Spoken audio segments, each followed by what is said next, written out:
necesita los servicios de interpretación, por favor haz clic en el icono del globo por debajo de su pantalla y selecciona el español. Gracias. Thank you, and thank you for being here with us tonight to provide that service. I call our meeting to order at 7 p.m. And I see, just taking me a minute here. Wait, I lost Bridget, but now I see Bridget. I see all board members present. As a reminder, this meeting is being recorded. And we will move to item 2, approval of tonight's agenda. Is there a motion, board? I move to approve tonight's agenda. I'll second that. Any questions or comments? All those in favor? Aye. Aye. Chair votes aye, and with that, the motion passes. We are now on to item 3, comments from the board and superintendent.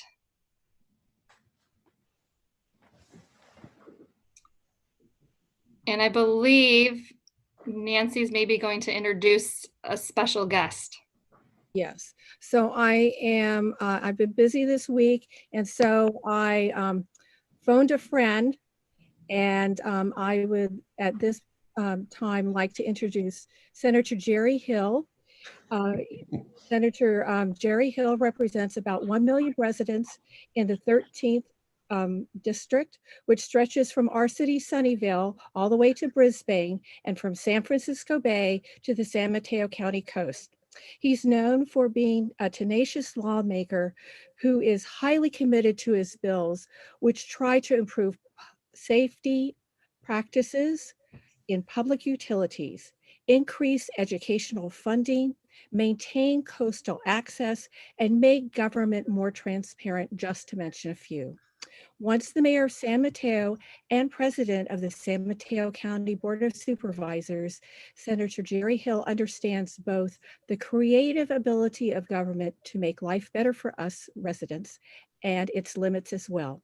He frequently works with local officials and residents to address issues affecting this district, such as SB 751 that exempted basic aid and small districts from the reserve cap rules. This year marks his final term in the Senate after 12 years of robust time in the legislature, and he's only a few days away from finishing this term. I deeply appreciate and thank Senator Hill for being present tonight. Well, thank you, Nancy, very much, and it's really an honor for being here, but it's not about me tonight. I'm here to have the opportunity to really show my appreciation for Reed Myers and the extraordinary work she's done as a trustee for the Sunnyvale School District. I mean, no one has worked harder. No one has shown that. Jerry, I'm crying already. This is crazy. Oh my God, I just had to be here tonight. And you know, I know you have one meeting left, and now I hear you're not going to be there, but I don't have one meeting left. So, I mean, we're both short timers, and I wanted to do this while I was still in office to be able to just share my appreciation for you, the work you've done. It's extraordinary. And, you know, I know that people will be thanking you, but I wanted to maybe be that first person to be able to do that tonight. And that's why I'm so happy to be here, Reed, with you. And when you meet people, and Reed, it's usually it's an education event. It would be at the school, the Santa Clara School Board Association or the State School Boards Association. And you are one person that, frankly, you can't miss because you are such a strong advocate and you never stop. You are one of those doers. You don't stop making the improvements that are necessary in education, and you keep that fight going. And that's really what I've watched and noticed about you and appreciate so much about you.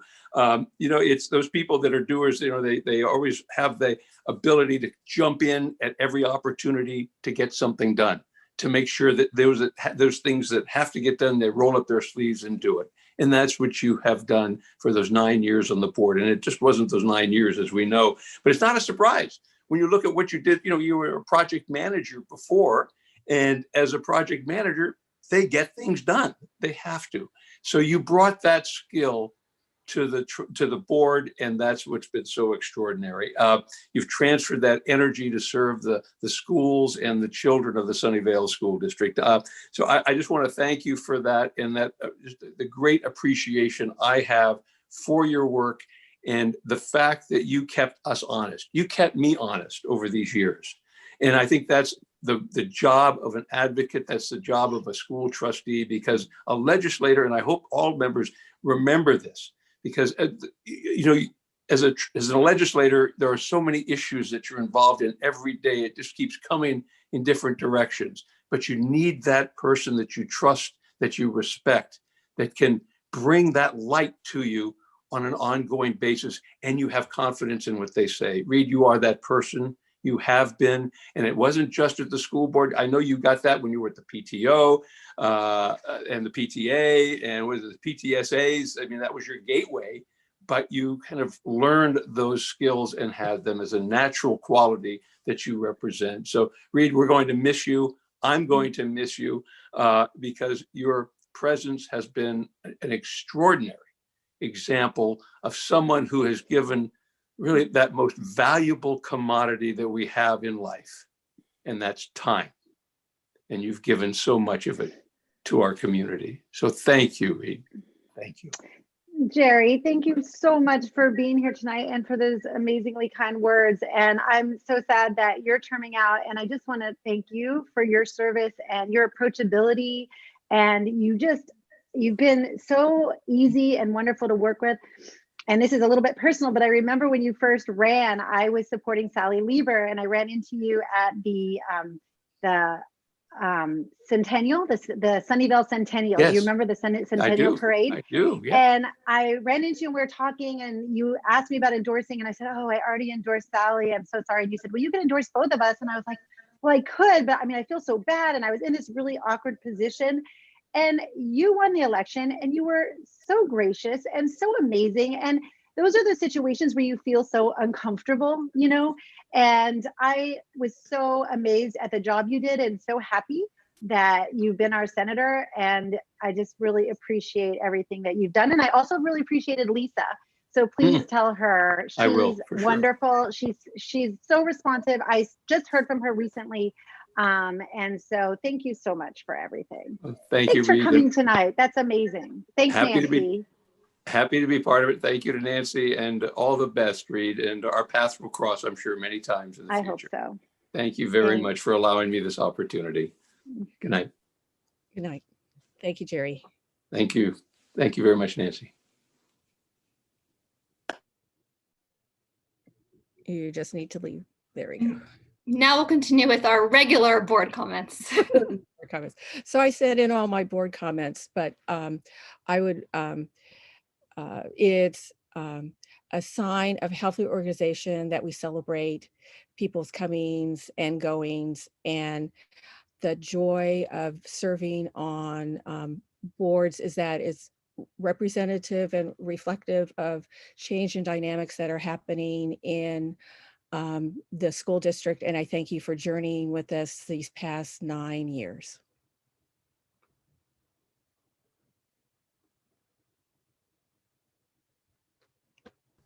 Okay.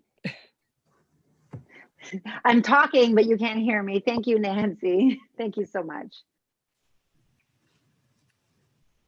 So for my comments, a little bit of business first. I wanted to report to the board that the Committee on School District Organization had a vote, and 3 positions. District 2 was uncontested, Baltazar Lopez, so that was an easy vote.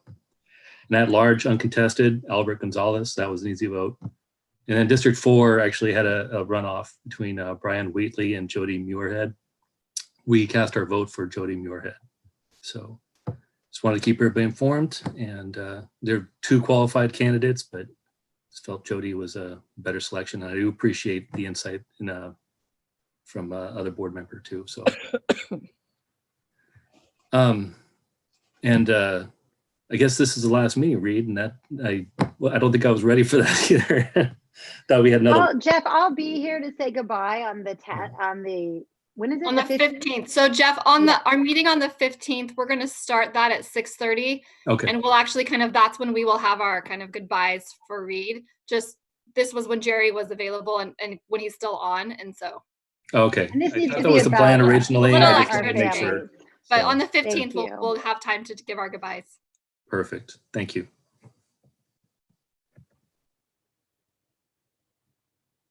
So I guess I'm up next. So I did a lot the last few weeks, so I sent it in as well. But I did have 3 things I wanted to mention with the board. So the Sunnyvale Education Foundation asked me to be on their board. Term ends 2021, and all that would mean, is that basically, anyone from our board can attend anytime, but it would just mean that like I would be the one responsible for providing a little update for them, and then bringing back any feedback for the district to Mike, and Aaliyah, or about anything. So this meeting for them, like so many of the meetings that are happening right now, was like an organizational meeting that we did get to see all the programs. So if you ever want to go, if you haven't been yet, and you want to go, they talk about the programs, and you get to kind of quickly hear what's happening at all the schools. And 2 really cool things that they're doing, right now is, because their goal is to support the whole child. So they are really diving into ways to not only support the schools and what's going on with the students and the school communities, but they're creating drives to share between all the schools, all the parents at the school, and teachers, ways that they're building community at their schools, and field trips that they're going on, and kind of the enrichment kind of things. So they're continuing that from what they started in March. So that's exciting. The other thing that I went to was one of the other meetings that I went to was the Legislative Action Committee meeting from Santa Clara CSBA. And, like a lot of the other meetings that were going on the past couple of days, they were giving us an overview of all the things that happened in this last election, and kind of trying to give board members a preview of kind of what happened in the election and what's coming next. And at every meeting I went to, they said things like they were really excited that sadly, most of the propositions that CSBA endorsed and that the schools wanted did not pass. But most of the measures that were funding things for schools did pass this time, unlike in March. So that was kind of interesting. And the next step is really to push towards full and fair funding. So I think that they announced today that the budget's looking better, and that they were saying that they were going to bring up, everyone was going to see a slight increase for schools, but it's really just bringing it back up to where we were, which is below the full and fair funding level. So anyway, there was a lot of talk about what's next and what happened and all that stuff. And then the other thing that we talked about at the Ledge Action Committee was we were, with the community of friends and, some people, I've been kind of putting together a little community group looking into the hunger question that came out of the Panorama survey, just on my own and with some other people, and looking at things. And I mentioned it to John Horner, who's the president of that group. And he was thinking that we just started talking about community feeding and how wonderful it is that the federal government right now is supporting families and students through the community feeding thing, where nobody gets charged for their meals because school districts get reimbursed for it. And so he was saying that there is a possibility that perhaps we could look into, with the new administration coming in, requesting that that just continue like forever. Like right now, that's all those programs are going to continue through September of next year. So it'll be through the school year and then the summer. But the idea might be that we rally and attempt to try to get it to go on forever if possible. So that was interesting. And then the last thing was,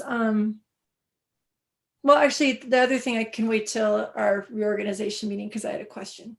But that's all I've got for now for B.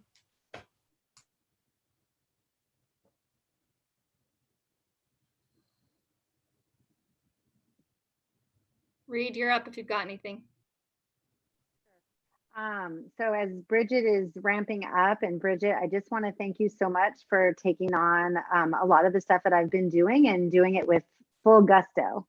I know SEF is so happy to have you, and I know you've been attending the Santa Clara County School Boards Association meetings with Nancy, and it just makes me feel so good to know that we're so well represented, and it gives me so much peace of mind. So thank you for that. Yeah, I haven't done too much. I've been working. I did attend a couple of Santa Clara County School Board Association events and things. And the other thing I did that was kind of fun is Lisa Atkins at Cumberland, who's been a librarian there for a long time. They had a little goodbye for her, and she lives right around the corner from me.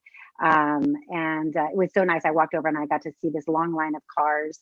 And she was out there. She was actually in front of her friend's house, who also lives around the corner from me. And she had this big tent, and there was balloons, and she had leis around her neck, and kids and teachers, and everyone was driving by, and it was wonderful. So it was nice to be part of that. But I'm definitely winding down off the board, which I guess is necessary. And thank you. My final board comments, my shortest ever. Thanks, Reed. I have just a few. One, excuse me, is that I received the letter from the County Office of Ed regarding the unaudited actual financial report. And they said that everything looked good. So that is good news. And then also I spoke with a woman named Amanda Olson from the Downtown Streets team. She's the one who works specifically with Sunnyvale. And she's just looking for ways to connect and better serve the community. So if any of you guys have thoughts or ideas, I'm happy to connect you with her. She just wants to gather information. So reach out to me and I can connect you. And then yesterday and then tomorrow, it's like an overload of equity webinars. So that's just, I wish they were spread out a little bit more, but it is exciting. And it's just reminding me, especially yesterday, we were talking about diving more into it next year. So a good way to kind of kick that off. And I just wanted to share my appreciation for all the outreach that our district staff has been doing to share plans with our family and staff and to receive feedback and responding to questions. And I know that will be continuing. I mean, it's all the time, but especially in the next few weeks. So I'm appreciative of that. And then I just wanted to, this is kind of more for community. We were on, a lot of us were on a call today with Dr. Cody, who's the Santa Clara County Health official. And she was just reminding us of our current conditions, that we need to double down right now. She's like, immediately right now with our social distancing efforts to really curb the pandemic so it doesn't get to kind of, I don't know, she uses word disastrous levels, but that's what I would say. And her recommendation with the upcoming holidays is do not travel. If you have plans to travel, then cancel them. And she said it's safest to celebrate with your own household. If you do gather, do it outdoors with a small number of people, socially distanced, and wearing face coverings anytime you aren't eating or drinking. And then she asked us to share that out with our constituents. So I thought that was perfect timing for tonight. I know those are hard things and a lot of sacrifices, but it will help our community. And I will turn the time over now to Dr. Gallagher. Okay, thank you. Just a couple quick things. I want to remind the board that AEC is coming up. If you haven't signed up for the Schools for Sound Finance, well, it's usually a luncheon. This time it's not a luncheon. It's at 3:30 in the afternoon on December 2nd. Let Jesus know. I strongly, those of you who've been to it before know how valuable valuable it is. So I encourage you to attend that. Also, our presentation on the community school model for San Miguel School is on December 3rd. And so we can tell you what times that is showing, so to speak. And then a couple of school awards. I think we all know that we had 2 Hoffman Award school winners. Those were announced in the spring. So I'm going to remind everyone of that, but then I'm going to come to a more exciting point even. So Bishop School won the Hoffman Award for its Leader in Me program, and we're very excited about that. And Vargas School won the Hoffman Award for student success through science. And I called Catherine Armstrong and I said, well, I have more news for you. Normally, these would be awarded in a nice dinner where there'd be a nice video and everyone would be excited. And at the end of the awards, they announced the Christy Porter Award, which goes to the most outstanding Hoffman Award program.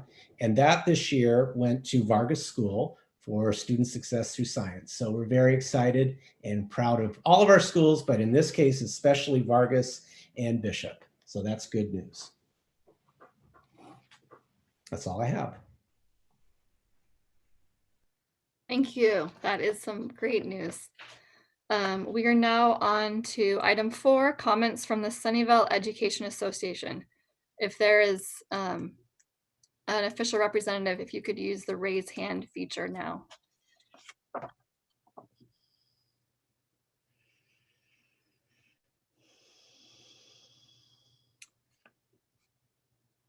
Aaliyah, are you seeing anybody? I am not. Okay, we'll give it just a moment longer. And the next item is number 5, comments from the California School Employees Association. So if there's a representative who would like to speak, please use your raise hand feature.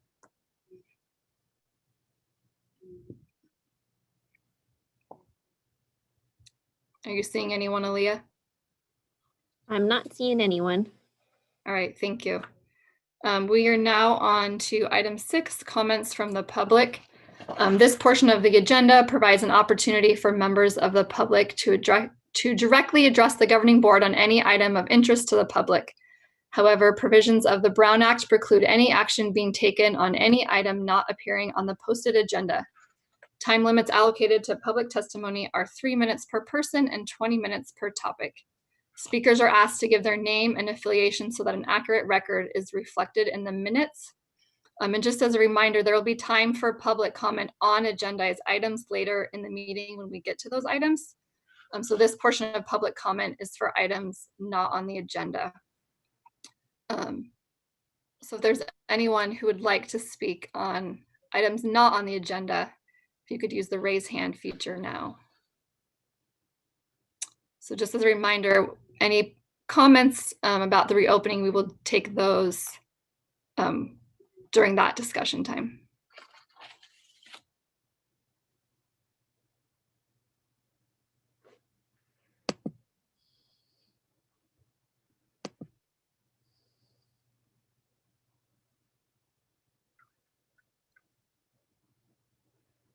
Leah, it looks like there's one, right? So if you want to Yes. and help do that for us, that'd be great. Veronica B., if you want to go ahead and unmute yourself.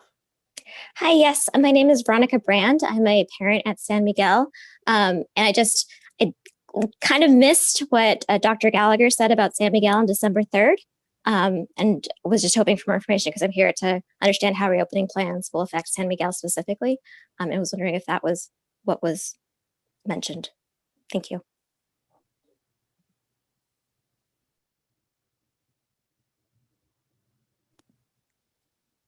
I don't know, Dr. Gallagher. That actually had to do with a presentation for a conference. It's actually about San Miguel's community school model, so it's completely separate. Sorry for any confusion about that. Thank you. I do know that more is to come for San Miguel specifically, though. So just stay tuned, and we'll definitely be in touch. Your principal will be in touch. Thank you, Aaliyah, for that clarification. All right, we're now on to item 7A. So it's a presentation about the Lakewood Branch Library and Learning Center update. And I think that's Rob Smiley. All right, good evening, board. We have 2 members from the audience who are going to be promoted to presenter here to assist with the presentation. And I'll wait for them to join in.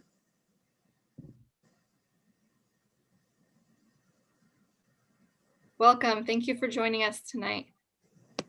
Good evening. Thanks for having us. All right.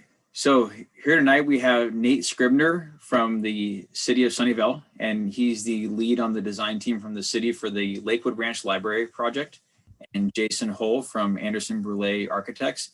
So tonight they're going to be going through a update on the preferred concept design. And I just want to let you guys know that, to this point where we are, it's just been an extremely collaborative process that is going to be, really a fantastic joint venture between both Sunnyvale School District, Fremont Union High School District, and the city of Sunnyvale.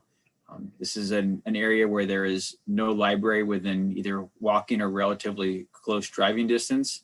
It's taking advantage of some existing unused space on the site as far as where the pool is currently, and was a concept that Dr. Picard developed with one of the city staff members. And this will be something that will just carry on for many years. And this is tied to a memorandum of understanding that our board approved sometime last year. But without any further ado, I want to turn it over to Nate and Jason, who are going to walk you through where we've been to this point, what's coming forward, and then just give you a quick overview of the design. So I'll share my screen here, and you guys just let me know when you're ready to move to the next slide. Thank you, Rob. Good evening, board. Thanks for having us tonight. I'm really excited to have this opportunity to share the progress that we've made in the preferred concept design. As Rob said, my name is Nate Scribner. I'm an assistant city engineer with the City of Sunnyvale Engineering Division. And I'm here joined by Jason Hull from the project architect, Anderson Brule Architects. Do I advance the slides, Rob, or is that, would you? Yes, just let me know. Okay. So tonight we're just here, as Rob said, to share the preferred concept and give a progress update. A little background, Rob already mentioned this, but the city started to look for a location for a branch library back in about 2013. And the Lakewood neighborhood was identified because it doesn't have any facilities like this within easy access.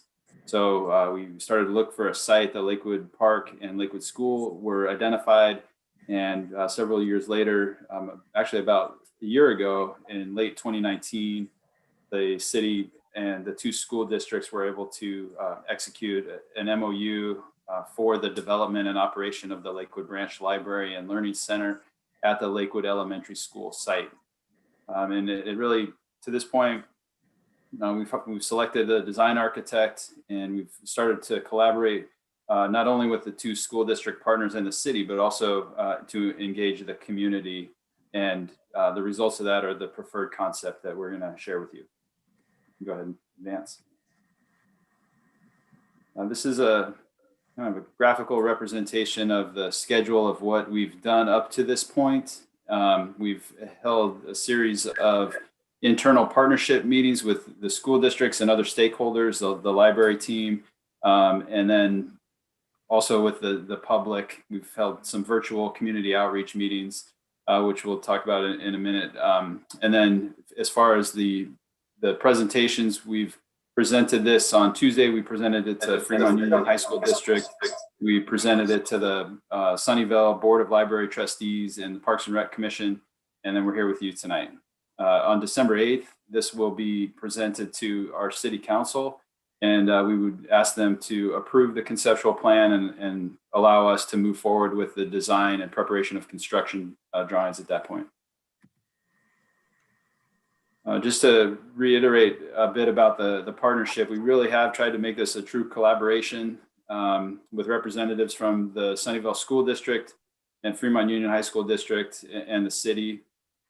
We've held a number of of core team meetings with the key stakeholders. We've discussed all the technology needs for each of the partners.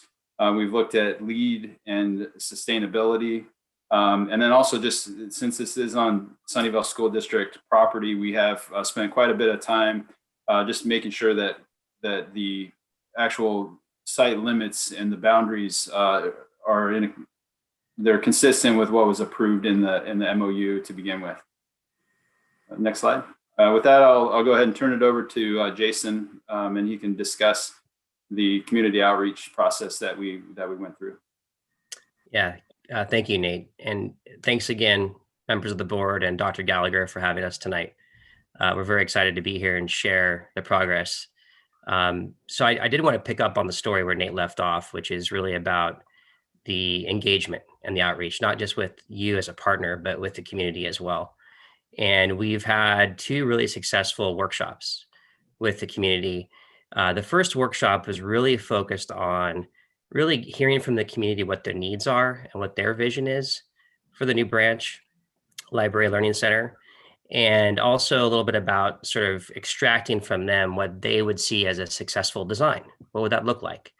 And one of the things we heard right off the bat that was really kind of integral to the whole concept is that they really wanted to have this Library Learning Center fit into the context of the neighborhood, but also stand out as an iconic and civic focal point, really as a beacon where people are drawn together, creating a multi-generational hub for learning. That was really a key theme that came up in that first workshop.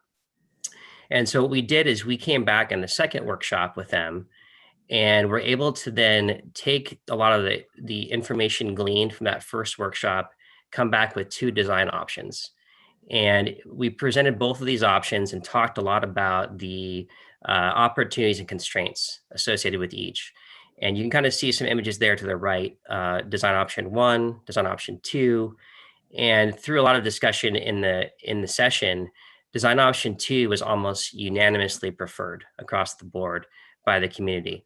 So with that, we were able to go back to our core team and work really closely with Rob, your COO, and of course with Pam Chang from Lakewood, and really start to be able to put a design together. So on the next few slides, I'll walk us through a little bit more about the design.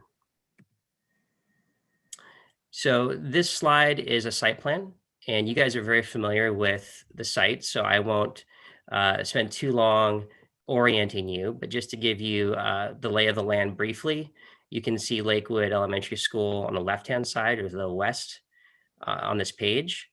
And you can see that we've got Lake Chime Drive immediately to the north. And then of course, Lakewood Park surrounds this site on the south and the east edges. And as we looked at this, as Nate alluded to, we spent a lot of time with the partners really looking at how to, what I'll call sort of thread the needle on making sure this Library Learning Center is really nestled into the site, and that it also adheres to what the MOU had outlined in terms of how much space is taking up, how much parking we're providing. And so I'll quickly walk you through what those parameters are. And let me start with sort of from the street in. So if you look at Lake Chime Drive, and you can see just south of Lake Chime, the parking lot. And for the parking lot, what we've been able to do is actually nearly double or increase the parking by twice as much as what's there today. So currently there's about 52 spaces there. We're able to increase to 100 spaces for the parking lot, which based on some work we did with the city transportation engineers, we're looking at peak demand, making sure that this parking would be sufficient for the new facility, plus still provide the parking needed for all the amenities that are there today with the park and for the school. So we've got 100 parking spaces. That includes the electrical vehicle charging stations. We have 4 of those, and the accessible parking as well. So the parking lot was designed and laid out to make sure we could have not only the parking, but also provide a really gracious, clear point of entry from Lake Chime all the way through to the entry. So you can kind of see that cutting through, bifurcating the parking lot. And also in the parking lot, we've got landscaped islands with biotreatment for water retention and managing our stormwater on site. So a lot of that has been carefully thought through in this first phase of the concept. In addition, you'll notice as we kind of move down the page towards the building, which you can see in yellow, the proposed building site, you'll notice that there's bike parking and a drop-off area right in front of the building. So that provides a great opportunity for easy drop-off and certainly to encourage alternative means of transportation by bike. But we also have that, again, that ease of pedestrian access straight through the parking lot to the entry point. Once we get to the building edge now, one of the things you'll notice is there's an entry forecourt. The building sort of receives you as you come into the main door, where you can see there's an arrow that you can see right there where the entry is. And that is really the main entry for the Library Learning Center. However, as we rotate around towards the Lakewood Elementary School side, what you'll notice is, as you may recall, right now there are actually existing gates from Lakewood that go out onto the open space. So we're looking to make sure we can also still use those access points, make them secure for Lakewood to be able to have their students and teachers and staff come from Lakewood directly onto the Library Learning Center site and into the building. And we'll talk about that. We're going to zoom into the inside of the building in just a minute, but I wanted to point that out. In addition to that, I think one thing that's worth noting is we've really tried to preserve a buffer between the east side of the building adjacent to the softball field that you can see on the right-hand side of the page, and making sure that we can have enough space there to allow pedestrians to flow through, but also just to give us a little buffer from foul ball territory. In addition, as you rotate around to the south, you'll notice that we've got an allée of trees that borders the south edge that really provides a nice transition before you get to the open green space, the field space that you guys leverage and use quite a bit at Lakewood Elementary. And that, again, just to make that clear, that line between where that alley of trees is and the green space is where the MOU had established that line to be. So we were able to really nestle this building right where it needed to go on the site. And I think maybe we can move to the next slide. Thank you. And this slide gives you just a different view. So this is just coming down a little bit as a bird's eye view, if you will, looking straight from Lake Chime Drive toward the building across the parking lot. And you can kind of see the relationship to Lakewood School on the right and to the park on the east and the south. And we'll go to the next slide. Thank you very much. So now we're coming to the building. So here's where I want to walk you through really the floor plan of how this building has been laid out. And I'd like to focus on your path as if you were going to use this space coming from Lakewood Elementary, in particular for students and staff, and going straight to the space that you guys would be using the most. And that would be the space that's shown as the elementary program room in sort of that light orange color. And if you look at the main entry where the arrow is, that is the main entry into the Library and Learning Center. And from there, you would come straight into the library and be able to traverse toward left on the page, down the hallway, and then into, there's a drop-off or a drop-in center that is right next to the high school program room. And that is intended to be a space where you guys could use as a sign-in zone, have a place to sort of check people in beforehand if needed. And so there is an opportunity to use that space as well. You'll notice right off the bat that there's some exterior doors for the elementary program room off to the left-hand side. Perfect. Thanks, Rob. And those doors are, again, intended to have direct access through a west courtyard for Lakewood to be able to come straight in and be able to use that program room. One thing to point out is that this, per the MOU, the total square footage of this building was targeted at about 20,068 square feet. And right now we've been able to come really close to hitting that mark. We're at 20,125. So we're at about 60 square feet or so more than the programmed amount. And we've been able to make sure we can achieve that program room for the elementary school use to be on target for the square footage. So that can easily accommodate a classroom of students, and actually can accommodate up to 70 people in a sort of a chair and desk format. And in addition, one of the things we worked really hard through the design discussions with Rob and the rest of the team was, how could we look at making this really flexible? And so you'll notice a dashed line that exists between the elementary program room and the high school program room. And what we've been able to do is integrate an operable wall, a movable partition that allows this to be expanded into one large room. So that really would then allow for Lakewood, when Fremont is not using the space, to be able to have basically 2 classroom-sized events happening in that room, which is great functionality. And it also allows, you'll notice off the side of the elementary program room, there's 2 small rooms there. One of those is a storage room, so that you guys could be able to store your furniture, store any equipment that needs to go. That's right there off of the room. And there's also an integrated single occupancy restroom right there. So after hours use, this could function after hours, and certainly during library hours. And it provides a great amenity as well to the west with this outdoor courtyard, which we can talk about some more when we go to some of these exterior views. Just quickly before we move from this slide, I kind of went straight to the elementary program room, but there's a lot to this floor plan. And as you can see, coming in that first front door, the library really wraps around the east side of this building. So you come in, you're greeted by the service desk. You have all the books and sort of the new books, what we call the marketplace, right when you walk on the door, with adults, teens, and then of course the staff area just to the north for easy access for delivery.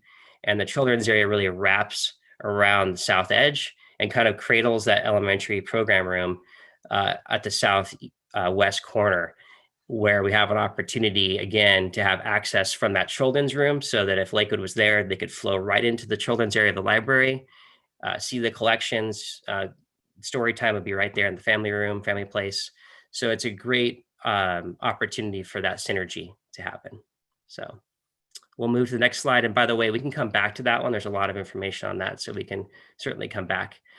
This slide is a view. So now we're going to walk you through some views that really show you the experience. And this is still very conceptual, of course. It's highly focused on the building right now. We're still working through exact location of trees and planting and all the landscape elements, but this starts to give you a sense of what it would feel like. And so this is coming from Lake Chime, looking back toward the building, again, along that clear pathway right to the entry. And we'll jump to the next one. Thank you. This just gets you a little bit closer. So now we're zoomed in. And here you can see right off the bat, you can see the drop-off area in front of the Library Learning Center. You can see the bike racks on the left-hand side, which we've got about 20 bike racks and 3 bike lockers planned, possibly more if we can fit it. We heard a lot about that in the community outreach. And then you can see right at the beginning, you're greeted by this larger overhang and this extremely transparent front entry. And it's really a portal into this Library Learning Center. And as we go around the building, you'll see kind of how it pulls all the way through. We can go to the next slide. So this now is rotating, coming all the way from the park side. So now we're standing in the park on the south side, looking back at the building. And here's where you can see on that previous drawing that we looked at on the main entry from the north. Now from the south, you can see all the way through from that entry all the way through to the park, which is that glazed pocket right there that Rob is pointing to. And you can also see here, we've created an opportunity for a larger overhang to be able to call attention to that, but also to protect a little bit. We've got foul balls potentially reaching this point. So just provide a level of protection and shade on that south side. Go to the next slide, thank you. So now we're looking at the building from the east point of view. So this is as if you were standing in the softball field, looking back at the building, and you can see here to the right-hand side, this is where staff delivery would happen. So we've got an opportunity for staff to pull right up, be able to get their supplies and books right into the Library Learning Center. And then as we migrate to the left on the page, we can see that we've got a protected and viewable garden for the adults area of the library for them to be able to read and look out onto that garden. Perfect. We can go to the next one. That's great. Thank you. Now we'll look at the west side. So this is a great opportunity to look at this from the Lakewood School perspective. And you can kind of see shadowed in on the left-hand side here, that would be the media center that exists today in that gray box on the left in the foreground. And then as we look here, what we can start to see is on the right-hand side, that is the program room for Sunnyvale School District. And that is where we have this great opportunity to create this exterior courtyard on the west with trees to shade and really bring that learning outdoors when it's appropriate, when it makes sense. So with that, that's a very quick walk around, and we can certainly go back through any of it. I did want to just touch briefly on costs. It's always an important topic. We've been working really hard as a team early on to track costs. And the total project budget is set at $28.3 million.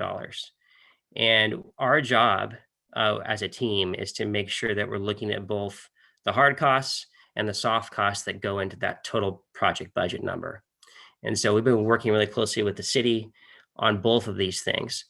Ultimately, as you guys know, the district contributions are capped.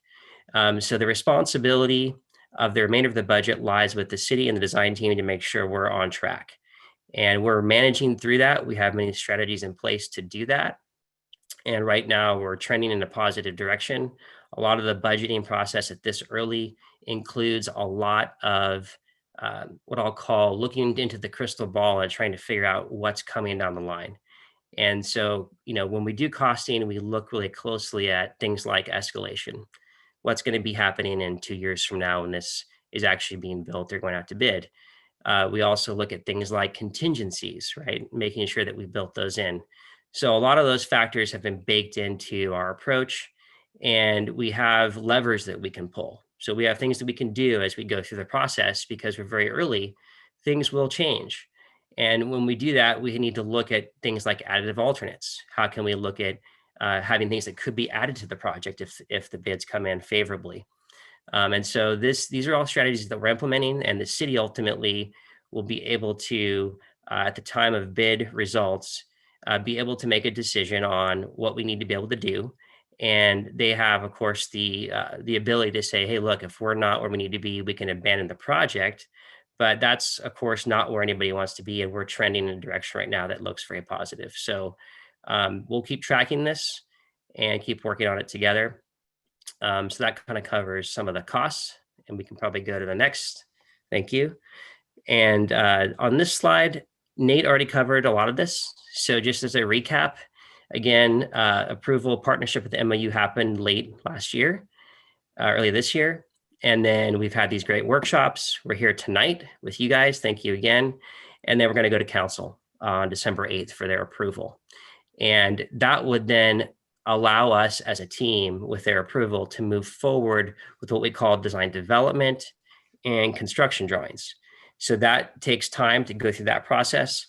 And then we would actually look to go to bidding in the summer of 2022, and ultimately hoping to open the doors of the Library Learning Center in the spring of 2024.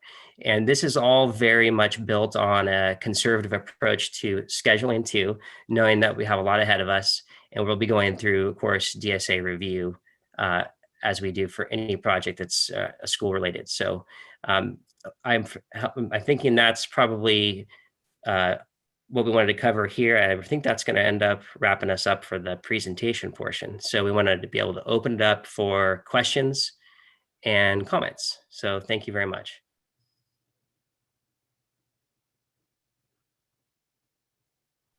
Thank you so much. Before we go to board questions and comments, public, if there's any comments on this agenda item, please use the raise hand feature now.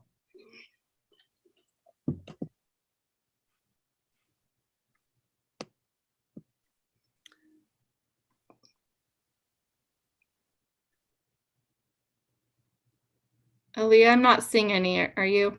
Me neither. Okay, board, is there questions or comments? Yeah, Nancy, go ahead. Yes, I really value and appreciate coming to actually visualize these plans and getting ready for that next phase beyond the design to the build. And I want to thank all the partners for being a part of this. As a resident of North Sunnyvale, it's going to be a great asset to the immediate community, but those who would also travel to that place. COVID has given me a different perspective of how we use space in the exterior component. And I was noticing that the courtyard adjacent to the program buildings is pretty flat right now, and you're still in that kind of conceptualization about the landscaping around that.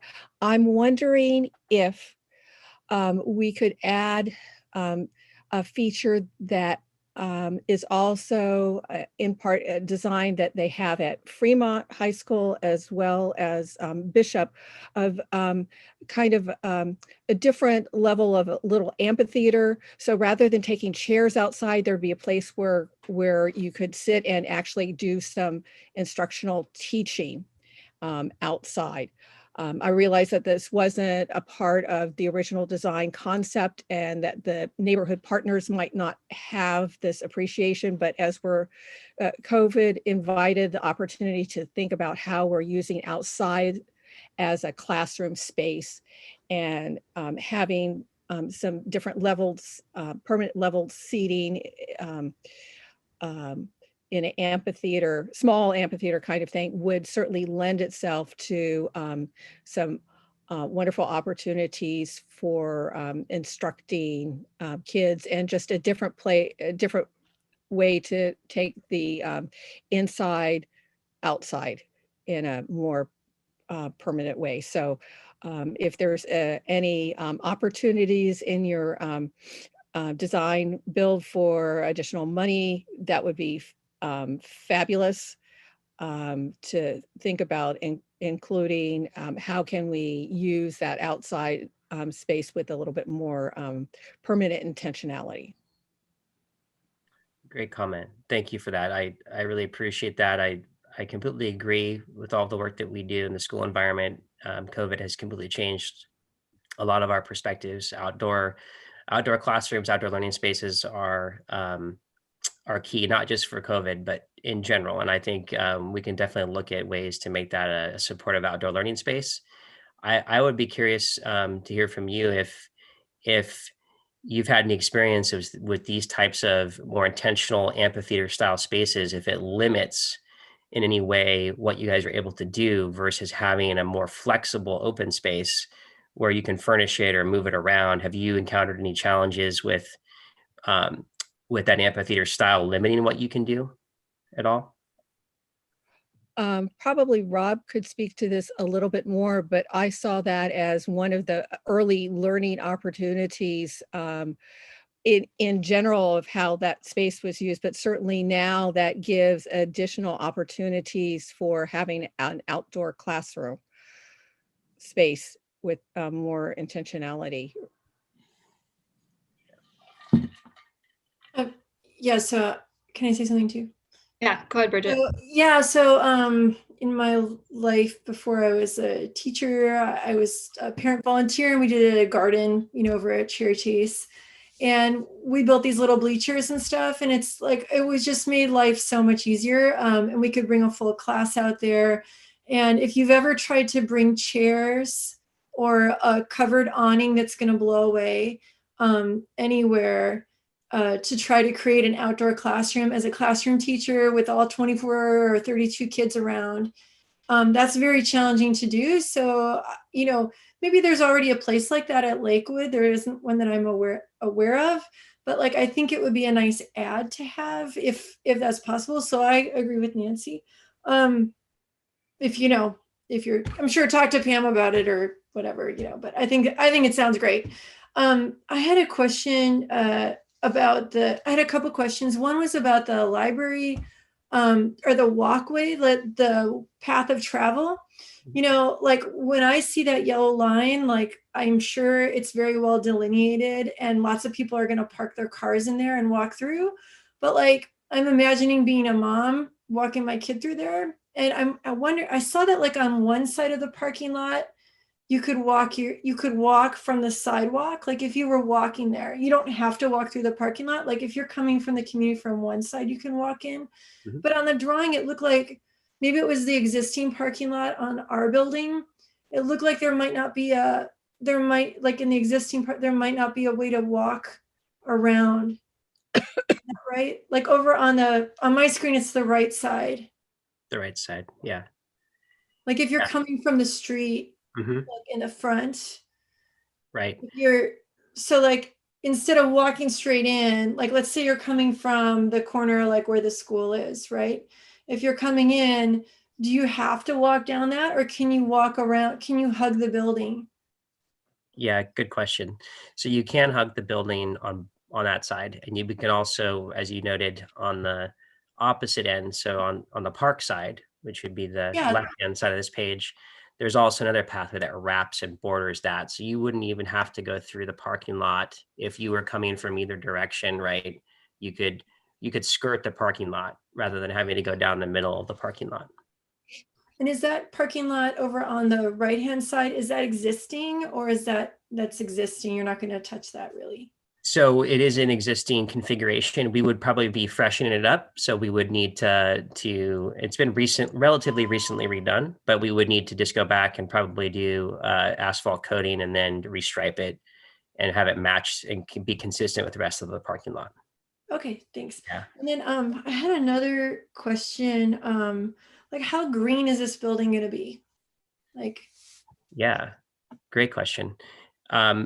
So this building will be, if you guys are familiar, there's lots of metrics and rulers out there for how sustainable things are. But if you're familiar with USGBC and LEED as a metric, this will be a LEED Gold equivalent building, which means it will be hitting a lot of marks across the board of all the things that we look at. So that's all the different metrics around water, energy usage, indoor air quality, all of those things. So we will be tracking that as we go to make sure we're hitting LEED Gold.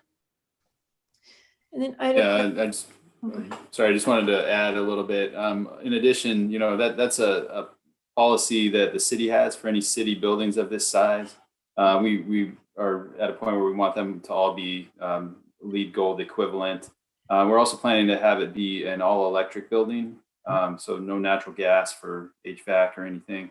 And then we're also planning, I think, about 4 EV charging spaces in the parking lot. And all the new COVID filter stuff, all that stuff. Okay. And then my other question was about programming. Do you know if they're planning to staff the children's section with a librarian?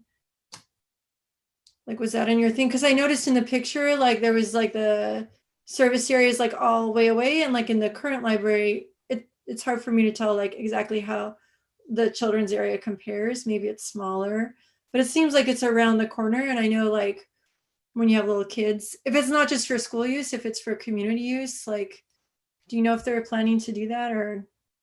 Yeah, so I'll let Nate chime in on this too, but from my understanding, working closely with the library team at the city, the intent is to have a touchdown station, what I'll call a touchdown service point in the children's area, where librarians, as they're roaming, can actually hang out there and kind of keep an eye on things. So it wouldn't be permanently staffed all day, every day, but it provides an opportunity. Librarians have changed their role so much, as you guys know, in terms of what libraries provide. And so they're on the floor a lot more, helping everybody. And so there is a touchdown station there that's planned to be able to have oversight and help people right there at the children's area. Okay. And I just want to chime in. This isn't exactly what you asked, Bridget, but it's along the same lines. We had originally looked at a 2-story building, and the real reason why we didn't pursue that is because of staffing, because we wanted to make sure that it'd be easy to check on the kids and stuff. I thought that was interesting because building is nice to have 2 stories because it's such a good use of space, but it made sense. Great point. Great point. And then I had another, I have like just two more quick questions. One was, you know, the gates between the school and the library, that area. Like, so when you guys are thinking of having that, like, this isn't going to be like our ugly school chain link fence gates, right? Or is it? I mean, you know what I mean? Like those things are like the teacher unlocks it with the little lock, or, you know, like Right. what are you guys envisioning there? Are you thinking like a nice gate, like an arch? Are you thinking that this is like an entry, or are you thinking that this is just like a thing? Yeah, we're not quite that far yet, but the thought would be that we would create it as a gateway. One of these entry points needs to feel like a portal that's more formal, and we would need to improve it anyway, because the idea here is that this gateway in would also need to be safe and secureable. So it wouldn't just be a lever or a padlock. We're probably going to have an access control point there, so that there's definite security, so that nobody can sort of come from that courtyard into the school. So we're going to be working hard on that as we get in the next phase with Rob and his team to make sure we can think that through. I don't know, Nate or Rob, if you wanted to add to that. No, I think we're just, in the process of going through some of the details and trying to, we kind of have the conceptual plan tonight. The next phase is to really, expand those details and understand how it's all going to work together. And as Jason was saying, cost really is a pretty big consideration. And so we're doing our best to include as much as we can. Some of the items that you see may not, be able to be built if we are finding that the estimates are going in the wrong direction. But, we're hopeful, and we're trying to include as much as we can at this point. I think one of the most important things that Jason touched on, though, is the access control. And, being that it is adjacent to the school side, that is one of the driving factors behind why the two partner spaces ended up on that side of the building. And then, depending on the way ingress and egress works, it'll be a far more controlled path of travel coming from the library back to the school than the other direction if the gate does swing in one way or the other. So. Well, I just wanted to give you a last bit of feedback where I just think it looks really beautiful, and I really am excited about it. I think it's just going to be great. And when you were talking about the quotes that you chose from the community, like it was very telling, like in that they're really looking for a community resource. And I really get the sense that they want something that's like professional and like connects people to the world and somewhere safe. But there's this part of me that I really hope that when you get into like the actual design, whether you use paint or whatever, I really hope you get some serious joy in there. Like, I hope that you just go for the joy, because children's literature and nonfiction and poetry and everything, it is all about the imagination and possibility. And I just, I really hope that we get some of that. Thanks. I'd like to just mention something that we didn't include in the presentation. This project is also, it does trigger all the requirements for the city for the art in public places policy. So 1% of the project budget is being reserved for public art, and whether that's inside, outside, it's something that we're definitely going to, after the conceptual plan is approved, we can start the process of reaching out and looking for artists and finding out how they envision incorporating art into the project. And I think that's really a fun opportunity that you're describing there.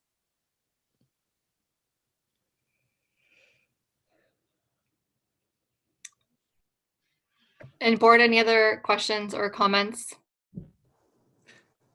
I don't have anything real serious. It's just, I like the fact you were considering, and I know you got this from the community, like the multi-generational concept. I mean, I grew up in Lakewood Village. When I go down to visit the school, I still bump into people I grew up with. And I don't know if any pocket in Sunnyvale really still has that kind of containment of generations. I imagine they might, but it's just kind of near and dear to my heart. And I know growing up, a lot of us relied on the community center within the park, a lot of the events during the summer, Unfortunately, the pool was a big part of that as well, but I can see like the maker space and the additions that we're putting in. I think that would have been a game changer for a lot of our generation growing up if we had some place like that to access during summers and so on. So it looks really nice, and I really appreciate the consideration to everybody involved in it. Thank you. Great comments. Reed, do you have anything you want to add? Okay.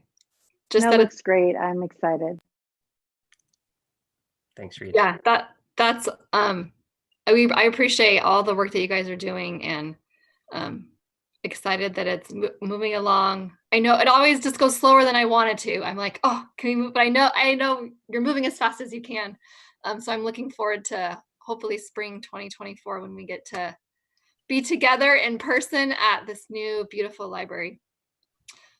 Thank you so much for coming here tonight and sharing this with us. Thank you. Thanks for having us. Really appreciate it. Very much. Thank you. Good evening, Guys. Thank you, Rob. Okay, let me get back to my agenda. All right, we are on to 8A, the review and action for the instructional plan and timeline for students returning to in-person instruction. And I believe I'm turning over to Dr. Gallagher. You're on mute. There we go. Jeremy, I think you have the presentation, if you can bring that up, or whoever does. There it is, it's Jeremy. Okay, I want to kind of linger on this first slide a little bit. I was thinking about this afternoon as I was preparing, making final preparations for this presentation with the team. And, I think it's noteworthy that the first words in this presentation is arriving as one. And I think that's part of our motto this year, learning together and arriving as one. And we knew when we talked about that originally in August that we'd hit some challenging times, and we're at one right now. That particular motto is meaningful to me. I have kept the little bracelet that we handed out at the beginning of the year, and I don't think I've really ever taken it off. And I look to it for inspiration in tough times, and this is one of those. Because we are preparing for returning students to in-person instruction. And we know that, as we anticipated, that many people would need that, many people would desire it, and many people would be challenged by it. And we want to acknowledge that this is a challenging time. And I think it's also worth noting that just acknowledge that the county moving to the purple tier now adds an extra layer of anxiety at this time. And I guess my latest reflection on that is that's frustrating, it's concerning, it's troubling. But if we look at it, try to find a positive in it, I think it reminds us of the seriousness of the task that we have at hand. This is, if we were in orange or yellow and thinking about January, we may not be taking it quite the level of seriousness, but we know, with curfews now coming in our county and all of that, we know we're making a serious decision. And I think we all are entering this decision-making with that. Now, with that in mind, we are 2 months away from the first potential start date. So a lot can happen in 2 months. If you can think about what happened where we were 2 months ago, 2 months before that, things change. Hopefully, things are moving in a positive direction. So we think it's wise to plan. And when we get to, in fact, we can move to the next slide. We can see our principles. One of them is flexibility. And what we're trying to do is build in some flexibility around the start dates and also around the dates of potential reconfiguration of classrooms. And we'll get into that a little bit more. Again, we want to acknowledge that this is challenging, and we're going to be asking, as we knew we'd be asking some employees to return to work who simply aren't ready to. This isn't the first time we've done this during this pandemic. This actually, the first day that we asked employees to return to work who were not 100% comfortable with it was actually the Monday after we closed on March 16th. Our food service workers reported to work, distributed food in person to the community, to the broad community. And if you remember March, we were far less knowledgeable about community spread at that time as we are now. So we're doing this thoughtfully and with awareness of the levels of comfort. And we are committed to working with those employees who we need to ask to return to make them as comfortable as we can, to address that discomfort and to make conditions as safe as possible. I want to talk a little bit about the rationale for this decision. And I don't think we can say it enough how incredibly proud and amazed we are by the innovation and commitment of our teachers and our paraeducators and our administrators and our school psychologists, everyone who have done an amazing job. I was talking to Dr. Dean today about like, well, how does preschool work? And she got the biggest smile on her face about how just completely innovative our preschool teachers have been, for example, this year, and how in many ways, of course it's challenging, but in any ways we're innovating and doing things that will continue in engaging families through this process that will continue long after this pandemic is gone. Despite all these best efforts, there are kids who simply are not accessing learning. And that is the driving force for this effort to return kids to in-person instruction. Those kids are the ones that drive the design of the in-person model that we have. That's really where we want to keep our eyes on the ball for that one. We're going to talk a lot about the lens of equity. I want to acknowledge that, and I think this is important as wherever, and for the board and the governance team and for our management team and for our whole district, as we start talking about equity more and more, there's no right answer, one right answer to equity. There's sometimes going to be many. There's many ways to view equity. And I think the important thing is the honest discussion and clarity about the conversation around equity. And we commit to that. There's going to be different viewpoints on what would be equitable to meet the needs of our neediest students. And we feel confident that we're addressing this honestly. There's other possibilities, we know that, but we feel good that we're addressing this in the most honest way, meeting the needs of our kids that we can think of. An important note I want to talk about is that there's really two things, and we presented it on the agenda this way, that we're looking at. One is the plan, and the other is the timeline. And we really ask everyone to look at those two ideas separately. So there's an instructional plan that involves kids returning for in-person instruction, and there's a timeline. Our best hope is that we would be able to implement the timeline January 21st with the first, I think it's January 21st, with the first group of students, TK, kindergarten, and first grade. Depending on the conditions in the county, in our school district, that may not be possible, and it may not be what we choose to do. So in that case, depending on safety conditions, we would take the plan, pick it up and hold it in suspense, and then potentially move it farther down a timeline to where it's safe. The important thing, though, is that we develop a plan and be ready to go because our kids can't wait. But we also do need to be flexible and to acknowledge the safety conditions. So it's quite possible that we won't start on January 21st, but that is, as I say, more than 2 months away. It's possible that we might. One change from the forums that we've shared earlier is that we're committing to not moving or reconfiguring classes until we're sure that there's going to be implementation of in-person instruction. So we'll get to more of that when we get to the meat of the plan. Our plan really maximizes the amount and the frequency of direct instruction provided to students, both in person and virtually. We had to balance the amount of direct instruction with the preparation time that it takes to create solid teaching and learning lessons.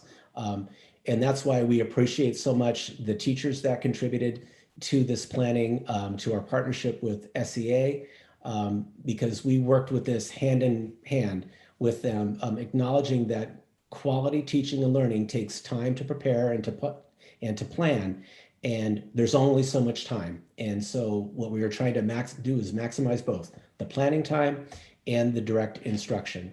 And really, to be honest, to get kids in front of teachers as many days of the week as we possibly could. Again, thinking of our most vulnerable learners. I want to talk a little bit more about timing and acknowledge that in our county, different districts are approaching this differently. Some districts are already in person and we can learn from them. There are other districts, at least one, that may have said that they are committed to not returning at all this year. Most districts are right about where we are. In fact, I'd say the vast majority of them are right about where we are. Really aiming for January, monitoring health and safety conditions, and trying to be flexible. I'm not, while I want to learn from the districts that have already started and learn from those who are making plans and see what we can take and modify for our needs, we need to make decisions based on the realities in Sunnyvale. This needs to be a Sunnyvale plan. It doesn't need to be a plan based on any other school district, except that we, of course, will try to learn from them. We're planning on starting surveys. So we're starting to survey staff. We're hoping to survey families very soon. The staffing and class configuration timelines will be dictated by the data that we get back from our staff and from the community. And so we're gonna discuss that a little bit more in the plan. But the amount of reconfiguration that's necessary will be dictated by the results we get back from the community. So that's important. Like, it's gonna be a little bit premature to anticipate exactly how much of that is, except to say we really wanna minimize the amount of reconfiguration that we have to do. Our strong commitment is to keeping kids with their current teachers as much as we possibly can, knowing that, of course, there's going to be different requests from kids and families and different needs within classrooms. I want to talk a little bit about middle school. This plan right now is about elementary school. Middle school, we're continuing to plan. It's just a different situation. The rules on it are different. For example, middle schools and high schools are not permitted to start when a county is in the purple tier. And there's not even a waiver available. So there's a lot of reasons for that. Older kids we're told, spread the virus more like adults. Cohorts, it's very challenging to create stable cohorts in middle school compared to elementary school. But what we want to do is, our goal is to bring together at least the beginnings of a plan by December 10th, to the December 10th board meeting, to start sharing some of our initial plans. And I can tell you that while in-person instruction is looking like it's going to get pushed farther into the future, unfortunately, we are exploring other creative ways to bring students to campus to address both academic and social emotional challenges at the middle school level. So we're trying to be creative about that, and we hope to have more specific plans to bring to you in December. And then I'd like to talk a little bit about supervised learning groups. I've met with both groups of principals, middle school and elementary school, and with cabinet, and I've really asked staff to accelerate efforts to stand up our supervised learning groups at all of our schools. And because that's going to be our best effort to start addressing the needs of our most vulnerable learners while we're seeing what we can do, what conditions are to allow us to provide in-person instruction. And it's not lost on me that when we're standing up supervised learning groups, this means that we're asking classified employees to work directly with students. And we're addressing their needs, their concerns, and making the environment as safe as possible for them. I'm really proud of the employees that we have that are already doing that.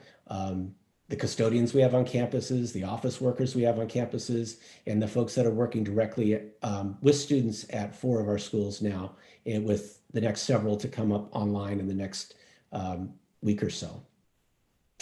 And the final thing I want to say before we jump into the actual presentation is that we do have a board meeting on January 7th, which I think is well timed.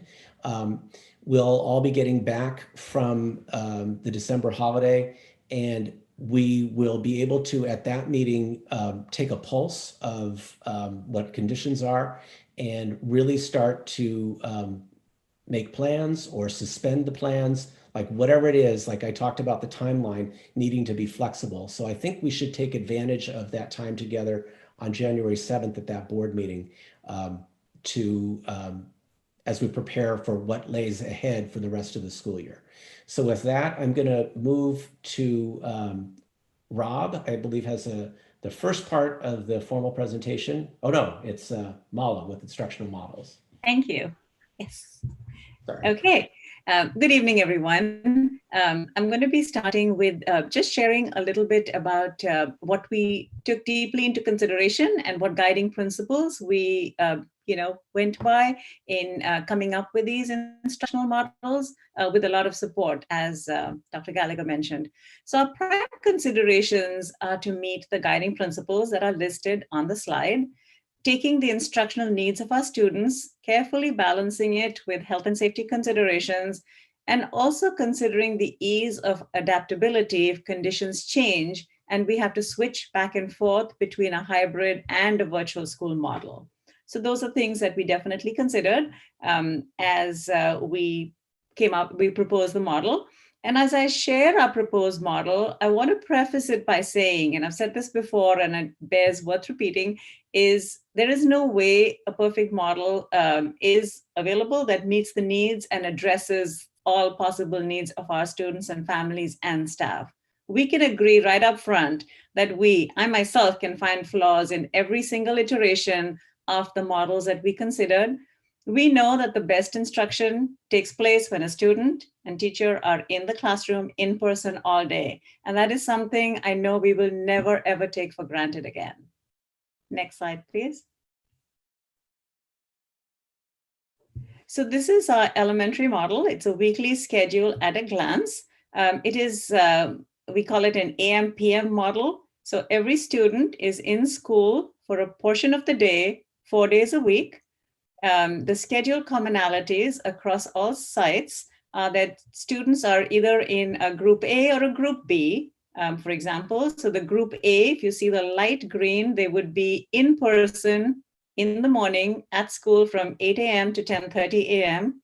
And group B would be in person in school from 12 p.m. to 2:30 p.m., 4 days a week, Monday, Tuesday, Thursday, and Friday. So that's 2.5 hours a day, 4 days a week.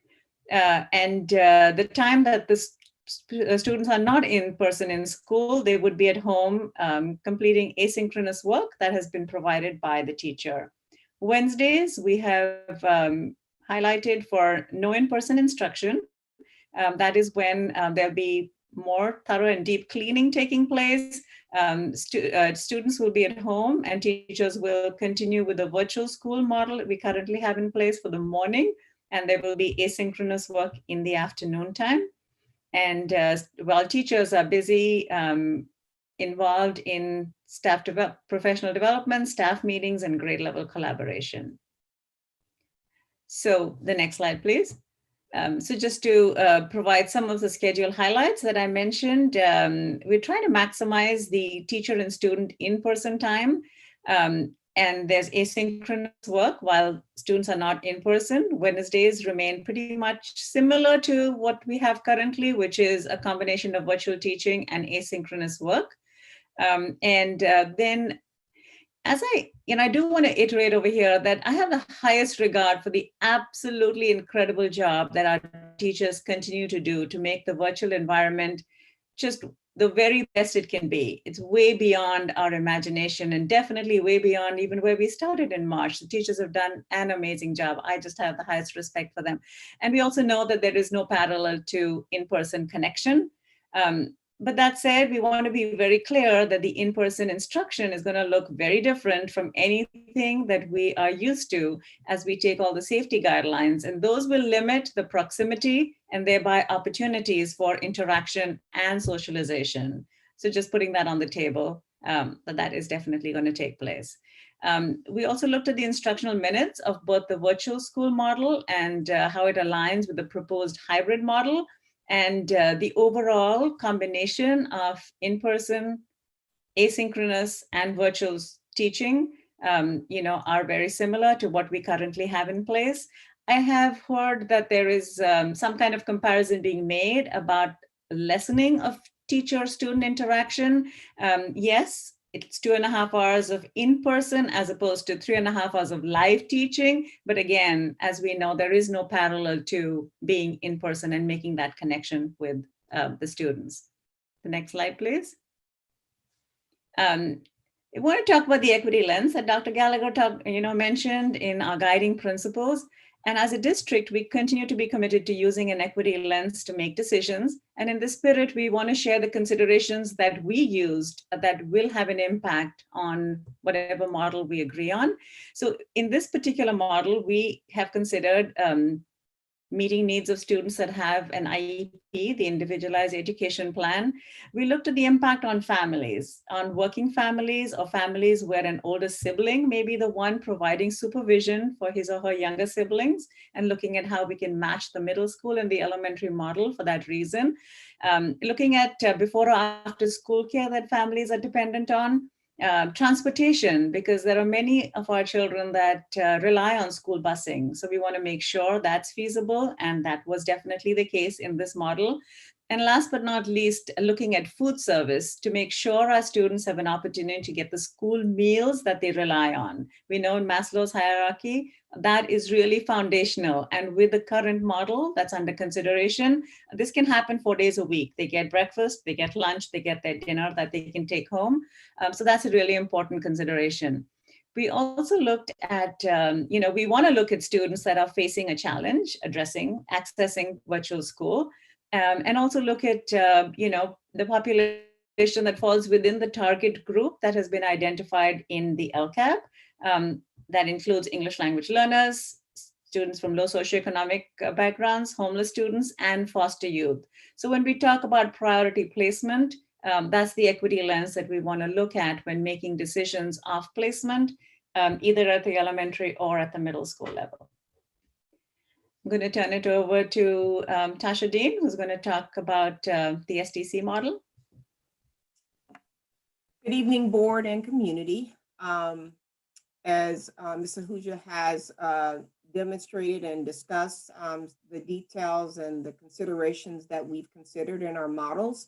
As you look to these additional models, those are the same considerations that we have worked collaboratively on in order to come up with these.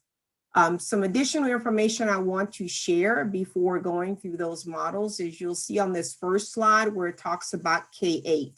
And you heard Dr. Gallagher talk about middle school being some exceptions there.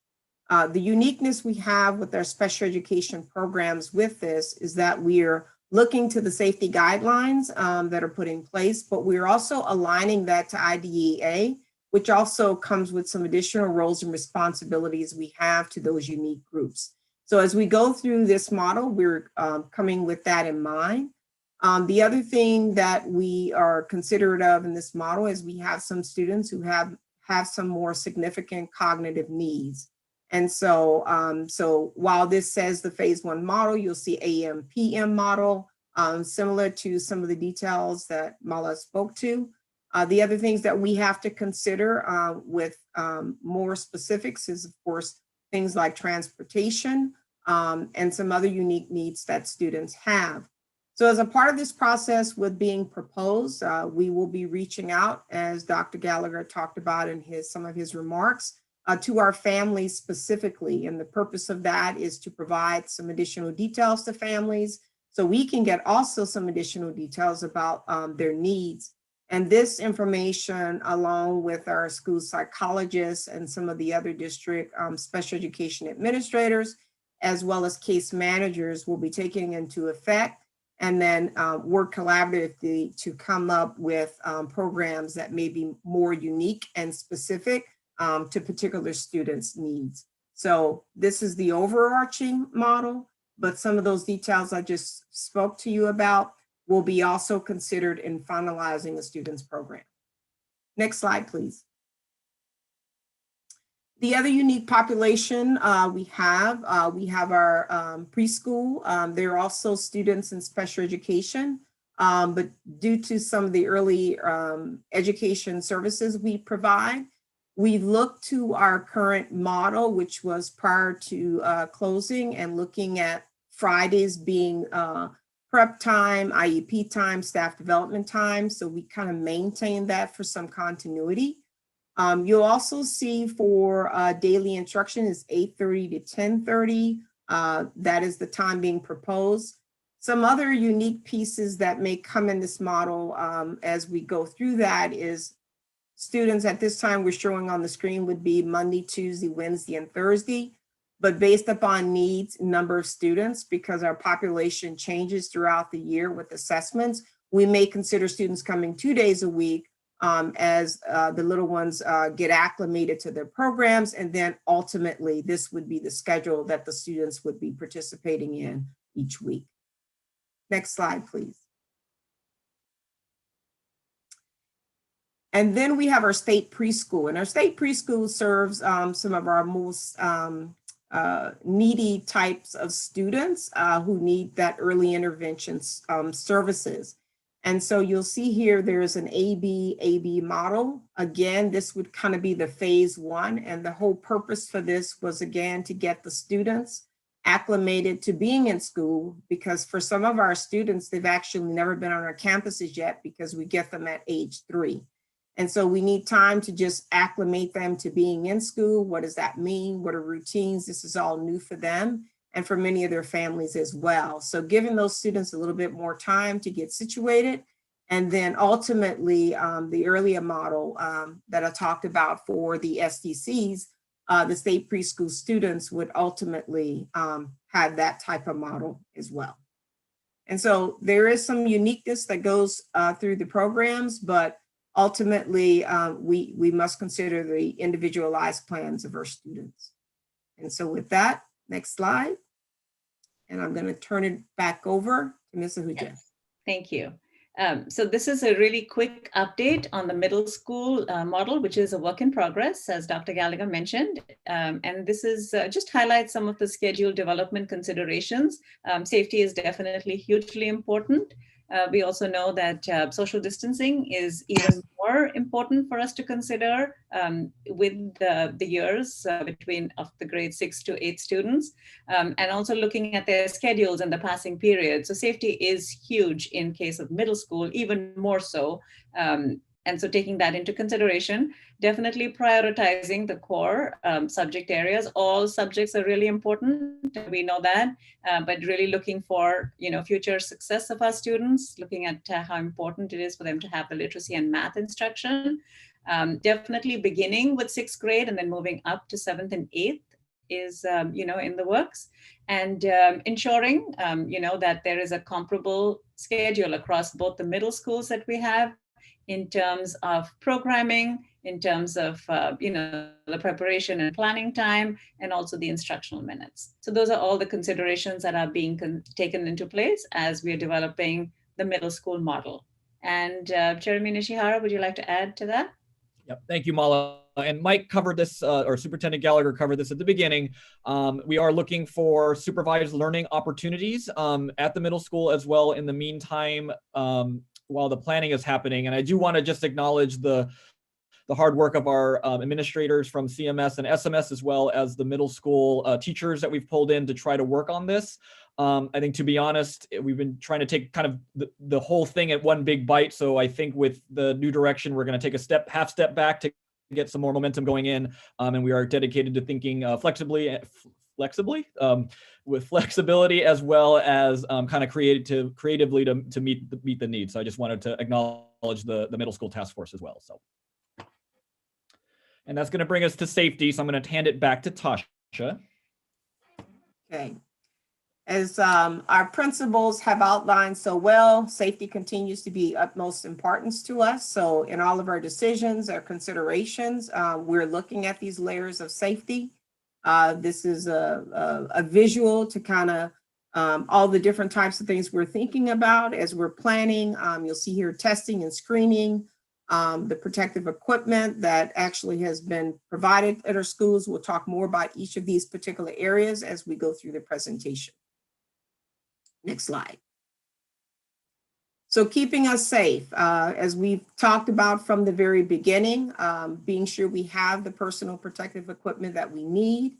At this time, all equipment has been delivered to sites for what is needed, and steps are being put in place to be sure that as students arrive, as additional staff arrive, packets of and bundles of equipment will be provided to the sites in order to provide them what they need. We've already have some signage up with regards to safety, hand washing protocols, etc. And additional signage will be coming in place as we look for additional students and staff on campuses. We've provided staff and parent safety handbooks, which kind of outline many of the details in this presentation and other presentations that we've had throughout the year.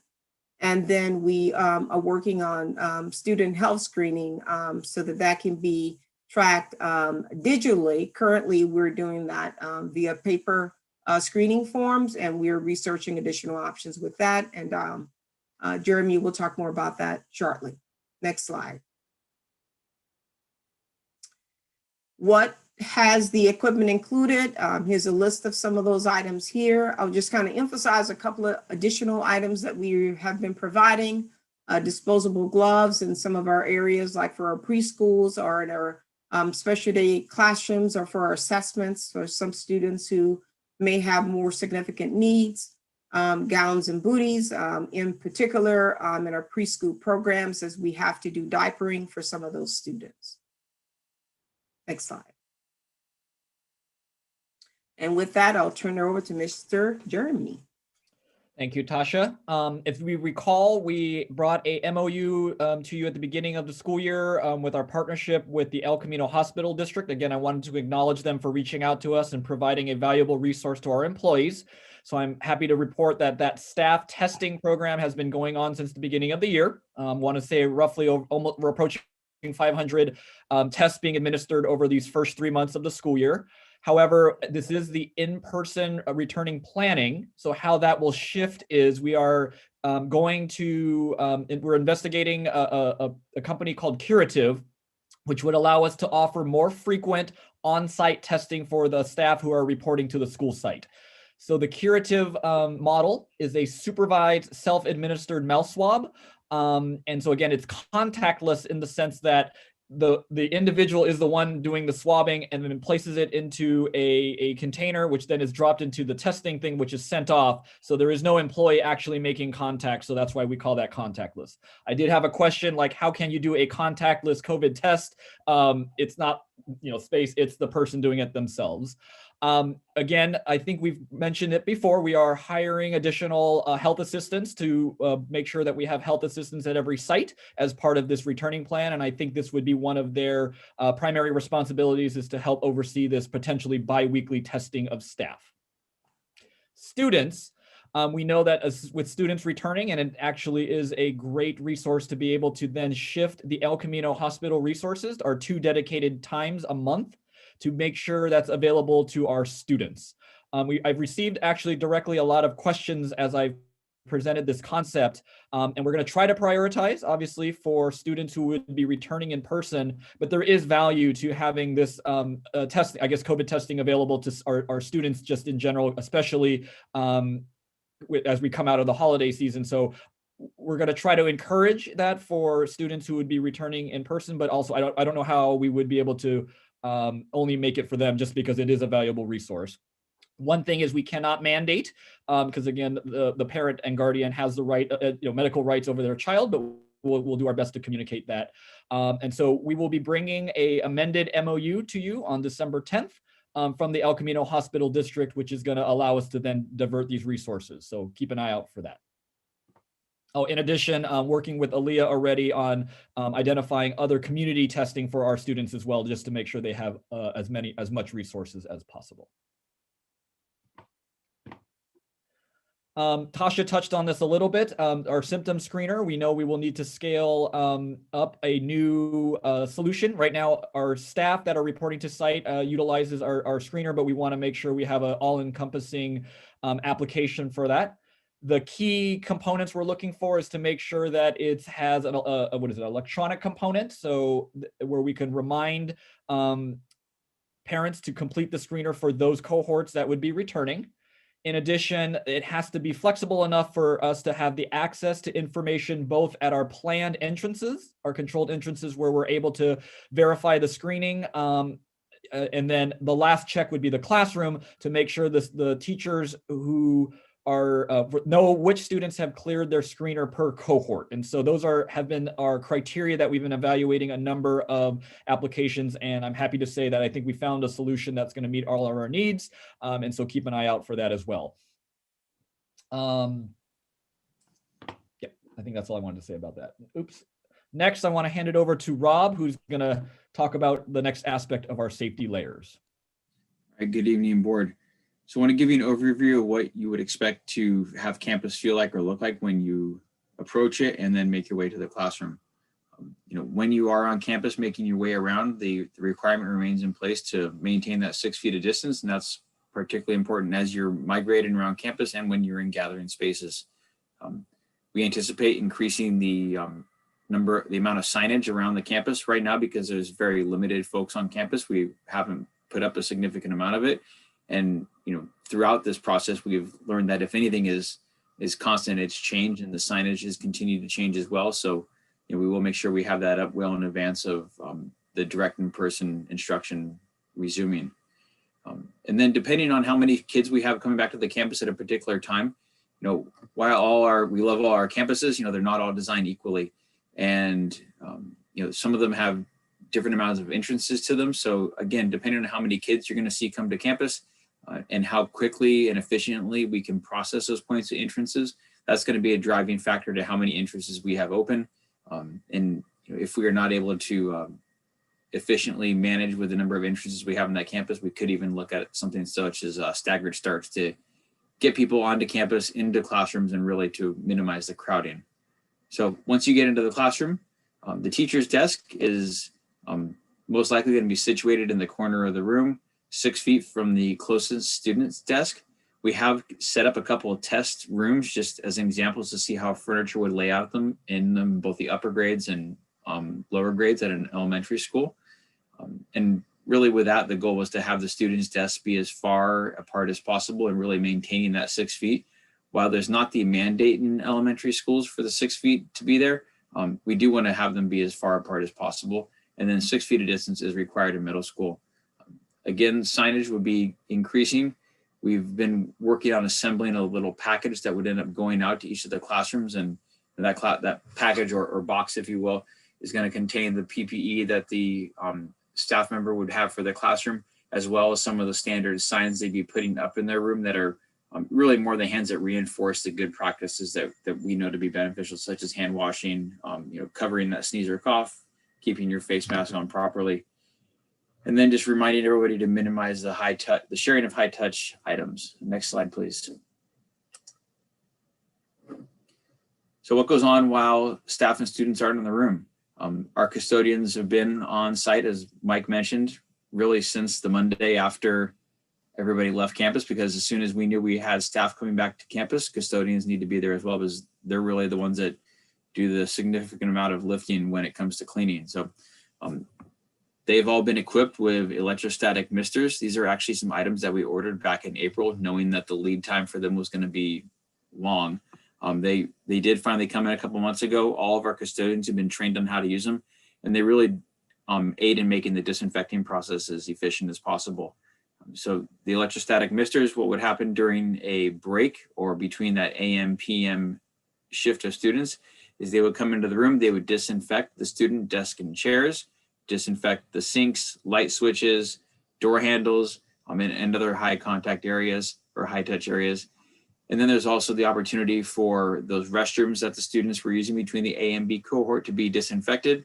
And then in the evening, again, after those students have left, before the next wave of students returns, the classrooms will be disinfected again. And then the restrooms will be cleaned and disinfected that evening. And this is a large task, so it's something that we're really asking all to participate in. And the teacher does have their area in the room where you will provide the option where if they clear the desk before the custodian comes in to do the misting, that'll indicate to the custodian, please disinfect my desk area with the mister as well. However, as a supplement to that, we've been encouraging all our staff to get the IPM training. IPM stands for Integrated Pest Management. And while we can all buy disinfectant at the stores and use it at home, and disinfectant in particular, that's known to kill the COVID-19 virus, to use that in a school environment, this 20-minute class with a 10-question test at the end is a requirement to be using a disinfectant in a school environment. The benefit, though, is once a staff member, certificated or classified, has completed this, we provide them with a pre-labeled bottle that has the MSDS or material safety data sheet information on it. And the custodians will refill those as frequent as necessary with our disinfectant. They have the disinfectant, it comes in a concentrate, and we have a special mixing system that, depending on what they are mixing, dilutes it down to the proper ratio. And they will refill those for the staff members. So, no need to use class budgets or request donations for disinfectant. We'll be equipping all of our staff members with that. Next slide. Another item that's become a hot topic, and you all brought this up during the Lakewood Branch Library presentation as well, but that would be ventilation in the rooms. So throughout our district, all of our rooms that are capable of taking a MERV 13 filter, and the MERV is a rating system, 13 is a number on that scale, have been upgraded to those. Rooms that are not able to be housed with a MERV 13 air filter, we've been providing them with an air scrubber. An air scrubber has a HEPA rated filter associated with it. And effectively it's a freestanding unit that, just like if you were to have an air cleaner, air purifier in your house, it sucks the air in that's in the room, pushes the air that it's filtered back out into the room, and really accomplishing what those MERV 13 filters are doing. And I know I've mentioned this before, but an example of a room that doesn't have a forced air system would be a room if there's an old radiant heating system in the floor to keep the room warm. We have begun to keep a more detailed record of filter replacement. We're very fortunate that we have a skilled HVAC technician in our maintenance staff. And he really goes above and beyond just saying like, oh, this system says change the air filter in 3 months. He actually looks at the specific gravity as far as like the resistance and how the air filters are working with the system to make sure that ultimately our systems are actually working as efficiently as possible. While we all believe that the air filters are changed more frequently to better capture air, the air filters are actually changed on a recommended basis so that they don't cause a HVAC system to overwork, because they end up becoming more clogged as time goes on. So that's something that we balance, but really we also maintain the minimum recommended schedule as well. And those recommendations come from outside agencies, and one of them that's listed here is ASHRAE, and they work with medical professionals to make a determination on what type of filter is going to be best in what sort of situations, and the MERV 13 is what they're recommended. And then in our classrooms, of course, staff members have the option to open up the doors to supplement the fresh air. It's really at their pleasure. The systems are designed to do adequate air exchanges in the room as it is, with a combination of cleaning the inside air and bringing in outside air.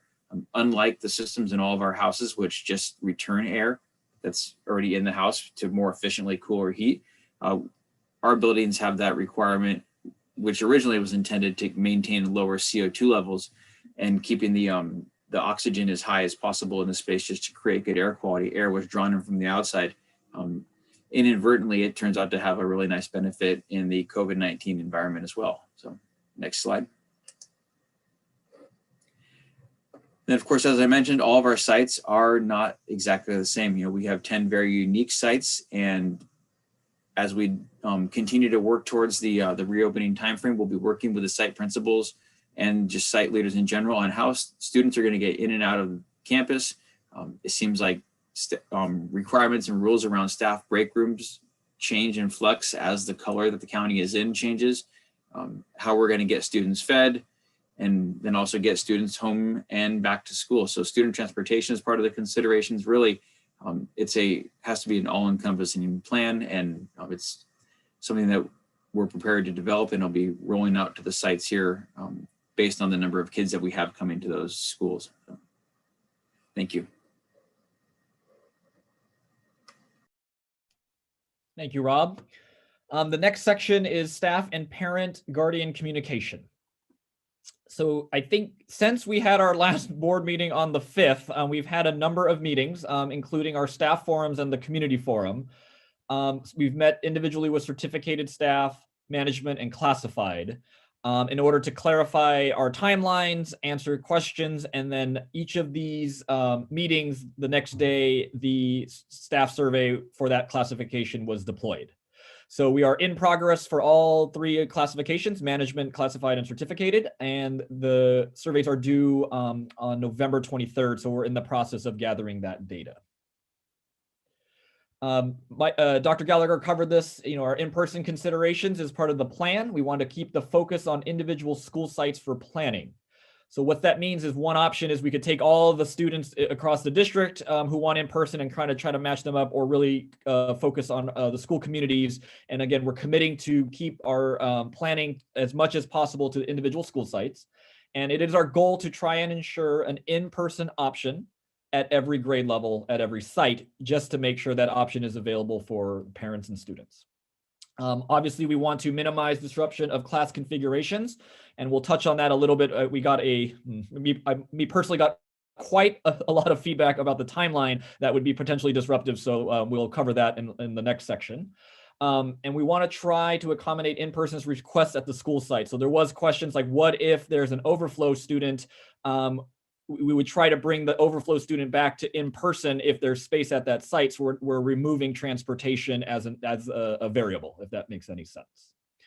And then any shifts in this process, be it students or staff needed to meet those above goals, would be temporary and only for this year. And then we would reset all the classes in the beginning of next year, and then go from there for our planning and class configurations. The staff workforce readiness. We've talked about the vast differences from the survey that we offered over the summer, which asked employees for preference. This is a little bit more of a direct request to staff members, including management and classified and certificated, to make sure we have a workforce ready to meet the in-person needs of our students. And again, that's all hinged on the safety conditions at the time as per our timeline.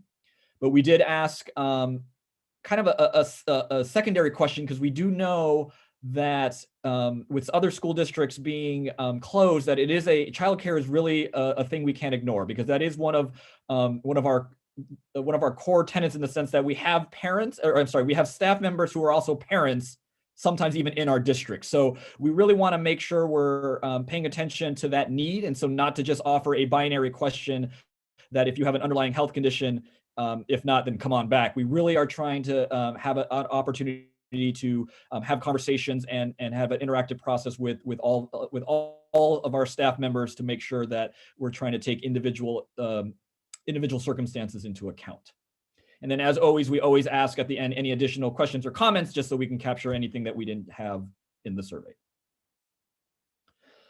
So now the parent survey, parent guardian survey, you'll notice this is an evolution from what we've presented in the past. And I did get even more feedback from the community about the 3 options I presented last time. A special shout out to Zuzil and Theo, who actually went back and forth with me a couple of times and helped me refine my thinking. So we landed on these 4 options.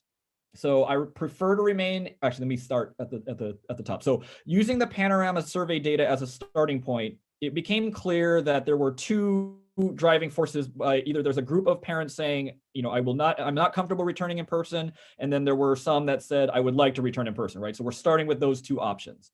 And then all the feedback we've been receiving since, I want to say, beginning of November, there's been this very, obviously this importance on the relationship with the current classes. And so we wanted to try to accommodate all 3 of those potential options as best as we can. So so I prefer to remain in virtual, means, there's no way I'm sending my child back because of just any circumstance. And again, we are very mindful that the COVID-19 pandemic impacts all of us individually. And so that's something we're really trying to keep our mind, instead of when we apply systematic solutions, that it's a circumstance that hits all of us in a very personal way. And so we wanted to try to honor that. I prefer to change to an in-person hybrid program. This would be like, I want my student back for whatever reason, but we've seen that the reasons for SEL, the desire for SEL in the Panorama survey, so that could serve this somebody with that need. And then C and D kind of go together, where I prefer to stay with my current teacher is the priority. But if I can't, we wanted to prevent a second follow-up call from the school to say if this doesn't work. This is causing a little bit of confusion, but I thought I could clarify it right now. Is that if you mark C or D, you want to prefer to stay with the current teacher. The question is, what would cause you not to? And that is, unfortunately, given circumstances that are coming out from the survey, a teacher may be choosing to take leave for any number of reasons, or in order to try to meet the needs of an in-person option at every grade level, it might require the teacher to be transferred temporarily to a different grade level to meet that need. So we didn't want to just say, I prefer to stay with my teacher regardless, because the teacher might not even, have chosen to pick another option to not even be here. So we tried to accommodate all of that. For options B, C, and D, we would ask for their AM, PM preference as well. And then the schools would take all of that information together, including siblings, because that question was asked that, yes, we would try to make sure that families had the same either AM or PM schedule if they were at the same school site. So please note the large bold at the bottom, program preferences are not guaranteed, but we will do our best. I'm going to repeat, program preferences are not guaranteed, but we will do the best we can. I'm going to end this section with a little bit of FAQ. Why is the district reorganizing was a big question that I kept getting. We tried to say that, looking at the configurations, the only way to prevent a reorganization would be to force either everybody into the condition we're in now, and compel everyone to come back. And we know from the Panorama survey that there is degrees of need in the community. Am I guaranteeing my instructional program? All students can opt to remain in their current program, which would be virtual, not necessarily with the teacher, or remain with their virtual, and we will do our utmost to offer in-person option at every grade level. How will the survey be sent out? We're going to be using a combination of an online form sent from each individual school site, and then follow up immediately with email, phone, and text blast, and then direct outreach from the school site. I mentioned before, our summer outreach was a huge undertaking, and I'm so happy again that we have our site staff back in order to have that direct outreach. And again, we had a planning meeting early this week, and then a more formal meeting tomorrow with all school sites about how we're going to implement this outreach plan. If I don't respond to this survey, what is the default instructional program? We're going to have to choose a virtual program. We made this decision because given all of the safety considerations that would be required for an in-person, we thought that was a heavy assumption to make if we haven't heard from the parent. However, we are committing to, it's not at the end of the survey date, it's not that it's all locked in. We are going to try to hear from every single parent in our district. And again, I want to credit Tasha's department because again, as she mentioned, they're already doing direct outreach to the special ed students as well as the preschool students. So we're kind of taking it top down from TK to 5 and then preschool and SDC directly. So there's an awful lot of communication going on as we speak. So now this brings us to the last section is the timeline. Mike, did you want to preface this with anything, or you want me to just jump right in? I think you can jump in. Just make sure that you emphasize the portability of the program along the timeline based on safety conditions. So we're going to cover the timeline now, which is a portable condition as depending on the external factors. So take this as the soonest we would start. All right. The colors on the left dictate the month. So I tried to do this because this is not the prettiest chart I've ever put together, so I apologize. But the colors dictate months. So this tan color is November. And so that is when our TK to fifth grade instructional program survey that I just mentioned would be deployed. The reason we pushed this back a week just because the original timeline was going to be on November 23rd. However, that was an ambitious timeline to try to meet the original goal of reconfiguration on January 4th, which we're not doing. Plus, Thanksgiving is next week, and it would be a little foolish on my part to deploy a survey and then have the schools shut down with no one there to answer questions. So the plan is to put out the survey, launch it on November 30th, and have it close on Friday, December 4th. So that's only a week. However, we're going to utilize next week to front load a lot of the information, a little bit of FAQ, the instructional model that we covered tonight. So that will go out in the superintendent's message on Monday as a front loading. So it will be kind of a long front loading of information up until that. The survey closes on December 4th. So then the following week, we're already building in, and the school sites are committed to following up with anybody they haven't heard from, because again, it's not that the survey closes and we're just done. But we will then start taking a look at the staff survey and the parent survey we've received for the class reconfiguration process, planning process for the first cohort back, which is TK, KN1. And then the third week in December, we're going to continue the reconfiguration planning process, and then sites can start preparation. And what we mean is that there's some proactive things that we can do now, just like Mike said, to be able to start, because if we have the right conditions, we want to be able to implement the plan quickly.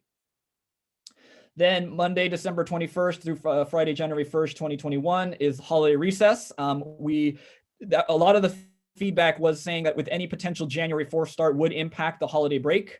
We do know that we all need a break. And so that is what this plan is emphasizing as well. All right. So now the light blue color, we're now into January of 2021. So I made it clear here because again, our original timeline said reconfiguration. So no, we are going to start on January 4th in the current virtual school. So we're resuming current virtual school. As we touched on before, our staff and student COVID testing program would launch that week and continue. And then Wednesday, January 6th. And the reason this date is significant would be the potential announcement of the TK first grade class reconfiguration to start on Thursday, that Thursday, January 21st. And again, this could even be pushed up a date given that board meeting that day. The reason for this is in all of our conversations and planning, 2 weeks is really what's I would say the minimum needed to be able to implement the class changes, provide opportunities for the teachers returning in person to shift their classroom. So yeah, we do want to build in a 2-week period ramp up before the cohorts come back. But again, the difference is we are not flipping all cohorts at the same time. We're going to take them in the batches. So then the rest of the calendar follows with the same model. We're a couple weeks later, then we announce the next group 2 weeks ahead of that launch, and then we kind of continue in that pattern. So I don't want to talk to slides because that's probably the worst thing, but that is the concept. The punchline is, or the end result is, that it gets a little tight at the end. So this Monday, February 8th, there's only a week between the launch of the 2 cohorts, but this gets us all the cohorts TK to 5 in place before the winter recess, which is ambitious, which is why there's these 3 asterisks here. It just occurs to me that there's no citing of what those 3 asterisks are. That's what that means. It's ambitious. It would take a lot of work on the front end. Granted, again, we're starting the planning in December and the implementation in January, but that would be a little bit of a heavy lift, but that is the plan and the timeline as we would present. And so again, if there's any delay, again, if we come back and let's just say we come out of purple into red, the guidance is we need to be in red for at least 2 weeks, then the plan could start and we would present a new timeline and clearly communicate that at that time. But again, this would be the ideal timeline coming out of the holiday break. There's a 2-week period, as you see, where we're still all remaining in virtual, which, and I appreciate President Maginot, your statement about just being, as careful as we can be over the holidays in traveling, but we've already built in a 2-week kind of still virtual period for both students and staff, and that's another benefit of this plan. Oops, and so that brings us now to questions. And so I'm gonna unshare my screen so you can all see each other again. And Jeremy, I think we should remind the community that on November 30th, there will be a community forum to review the plans to help them with their selection. I don't remember if you said that or not. I did not. That is correct. Good. Thank you to all who presented. We appreciate that. Board, I want to do a quick check-in. I would like to do public comment before we go to break, but that would mean it'd be a little bit longer. Is everyone okay if we go through public comment first? Okay. So we are now on to public comment for this item. So if there's anyone from the public who would like to make a comment, please use the raise hand feature now. And because of the potential large number of public comments, we'd like to see the number of people who would like to speak before we decide the amount of time we will allot. In regular world, just so you guys know, in regular world, before we were meeting on Zoom, you would have speaker cards that you would fill out and give to us ahead of time, so then we would have that information. So essentially, your hand raise is our speaker card to know the number of people. So we'll give it just a minute to allow all those who would like to speak.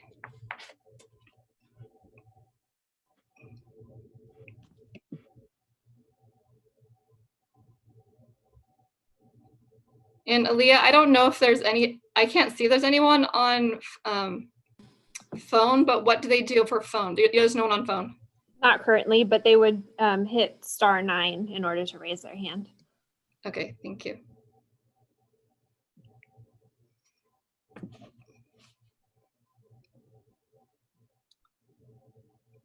All right, we'll give it just a moment longer.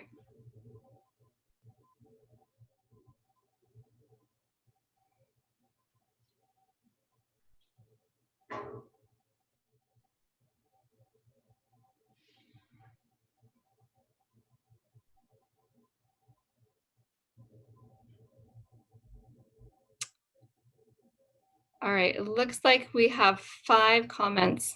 Is that what you're seeing, Aaliyah?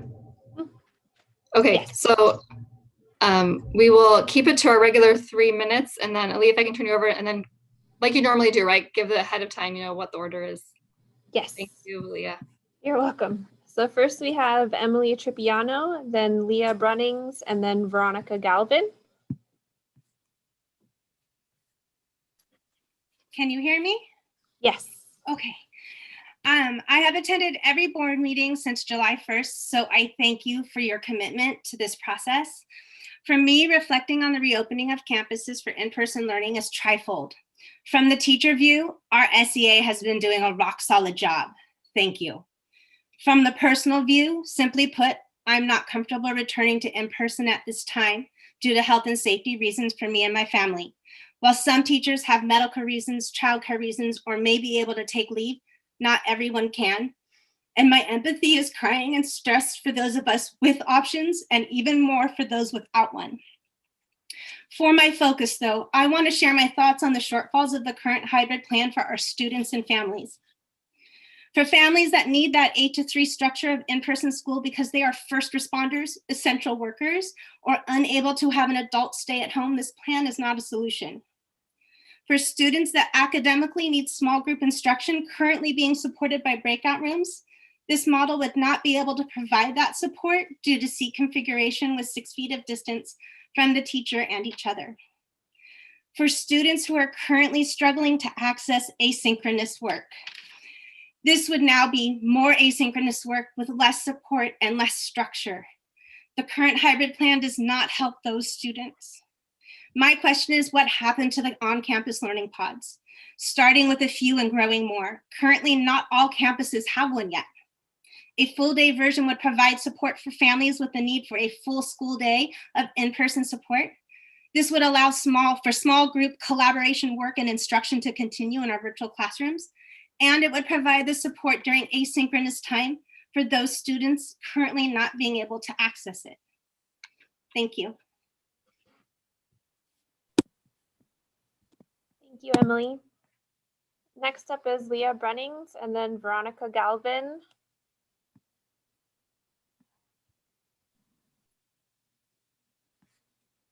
Leah, you are up. Can you hear me? Yes. Yes, I'm unmuted. Thank you. My name's Leah Brunnings. I teach first grade at Cumberland. I also have two daughters who attend the district schools as well. And I echo a lot of what Emily brought up and said. My concern comes from the equity lens that was so much mentioned in the presentation, and which I know our district truly does value. I'm reminded of the visual that as a staff member, we've been shown of the children looking across the fence, and some students need that higher stool to be able to see the baseball game. I hope that the board is familiar with that visual as well.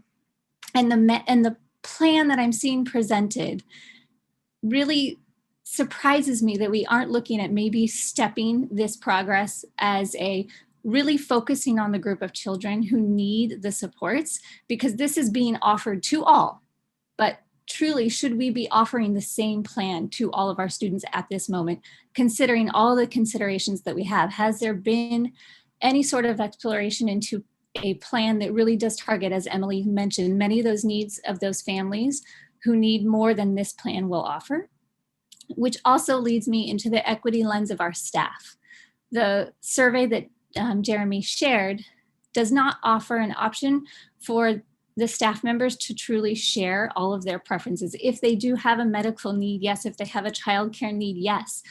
But we don't have a space to offer our preference or share our true needs. And as Jeremy did mention, COVID is a very personal situation for us all. And we all have different personal risks and are willing to take other personal risks. And it would be nice, I could imagine, for the administrators who are going to have this arduous task of figuring out how they can balance the needs of all these families and requests, if they knew the true personal needs of their staff as well.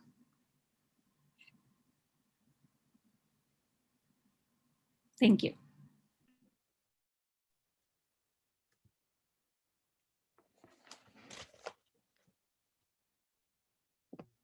Aaliyah, you're muted right now. Sorry, just kidding.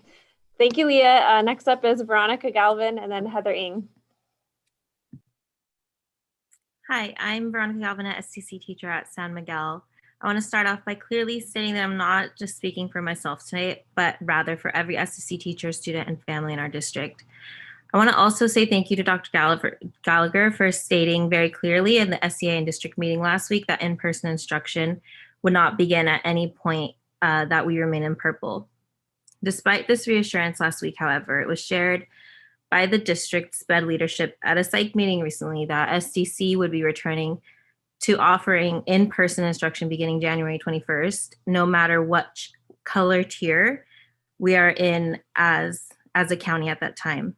This means that either one, there was a miscommunication within the district that is causing severe emotional distress to teachers and psychologists and has even led to employees serving our special populations to either submit resignations or seriously consider doing so. Or two, it means that our STC students and teachers and staff are in fact being targeted for a return to in-person instruction before state guidelines permit, after we'd been promised by the district that no waiver would be filed without their consultation with the union. This is not the only inequity that STC students and staff face. You may or may not have noticed that the STC classes were not included in the timeline presented tonight. In fact, a letter is also being sent out tomorrow to parents stating that February 22nd of 2021, SDC would be expected to return to a full day, 8 a.m. to 2:30 p.m., which is actually 15 minutes longer than a full day was in the past, when there's no such plan being stated for a general education population. Lastly, I'd also just like to say thank you to my San Miguel administrators for making our teachers at San Miguel feel that our voices are valued in speaking up and making us feel safe speaking up. I know that you guys have heard from a lot of San Miguel teachers in the past, and I just want it to be viewed as a true reflection that our administrators are doing a great job in valuing our voices and making us feel heard. That's all. Thank you. Thank you, Veronica. And then last up is Heather Ing.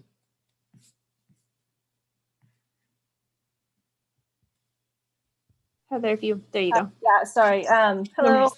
I just want to say thank you for everything you guys are doing. I have a second grader at Cumberland who's doing really well in virtual school. I'm still concerned about the way the survey is worded, and this came up today at a meeting with Cumberland parents, with the principal. It's still a little bit confusing. One of the things that some parents have brought up is maybe in the survey you send to parents that you give examples, a little more information about what your choices mean. Because there was a lot of people were just interpreting the options differently. And I think a lot of us are just trying to do our best to make sure we can stay with our current teacher. So that's but the other comment I wanted to make, and this is kind of a question to the district staff. I'm personally worried that the hybrid model has too much asynchronous time, and I don't know that that's going to provide the best education for our children. So I don't know if any of you could speak to that. And that's it for me. Thank you very much for listening. Thank you, Heather. And that is it at the moment. Thank you, Aaliyah, and thank you for everyone who spoke. We appreciate everyone who's here and for the comments. So board, we normally, because this is a review in action, we normally would make a motion before we discuss. So we can do that, or if we want to break norm and have a discussion first before we make a motion. Can we take a quick break or no? I thought we were going to take a little break. Oh yes, we are going to take a break. Thank you. So you can think about that as we take our 5-minute break. Thank you for reminding me. Nancy, did you want to say something? You're on mute. Yes, could the questions that were raised by the individuals who spoke be answered first before we get into discussion? I'd be happy to do that. Yeah. When we return from our break.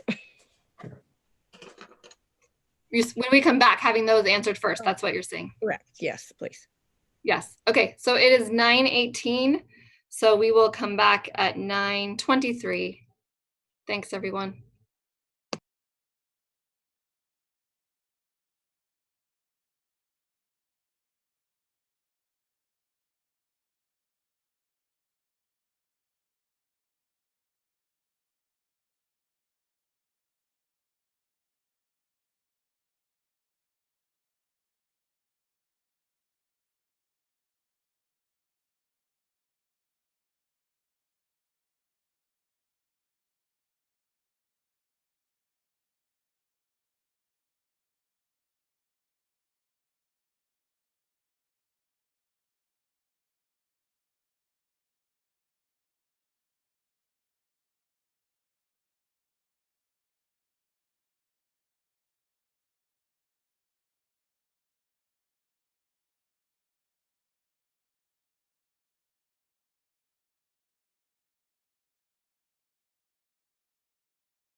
All right, it looks like we are all here, so we will get started again.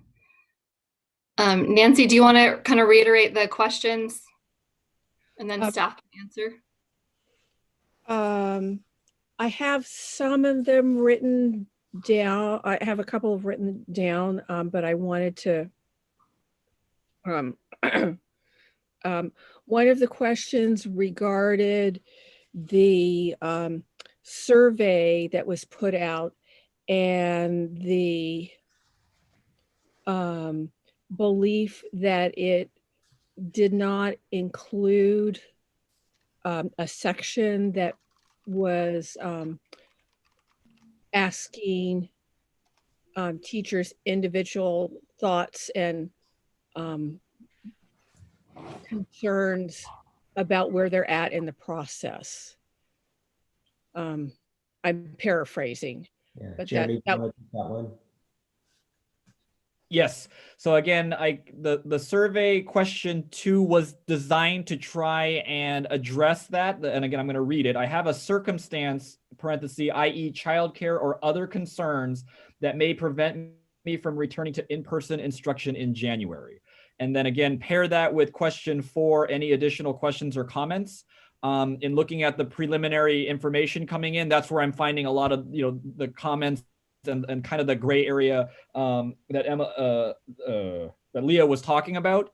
And so I can follow up with them directly, but I'm finding employees are utilizing that to try and, express additional concerns that may not fall under health condition, childcare, or living with someone with an increased risk. So. And just how it's asked, it just sounds different. The way you just said that now sounds nicer. It sounds,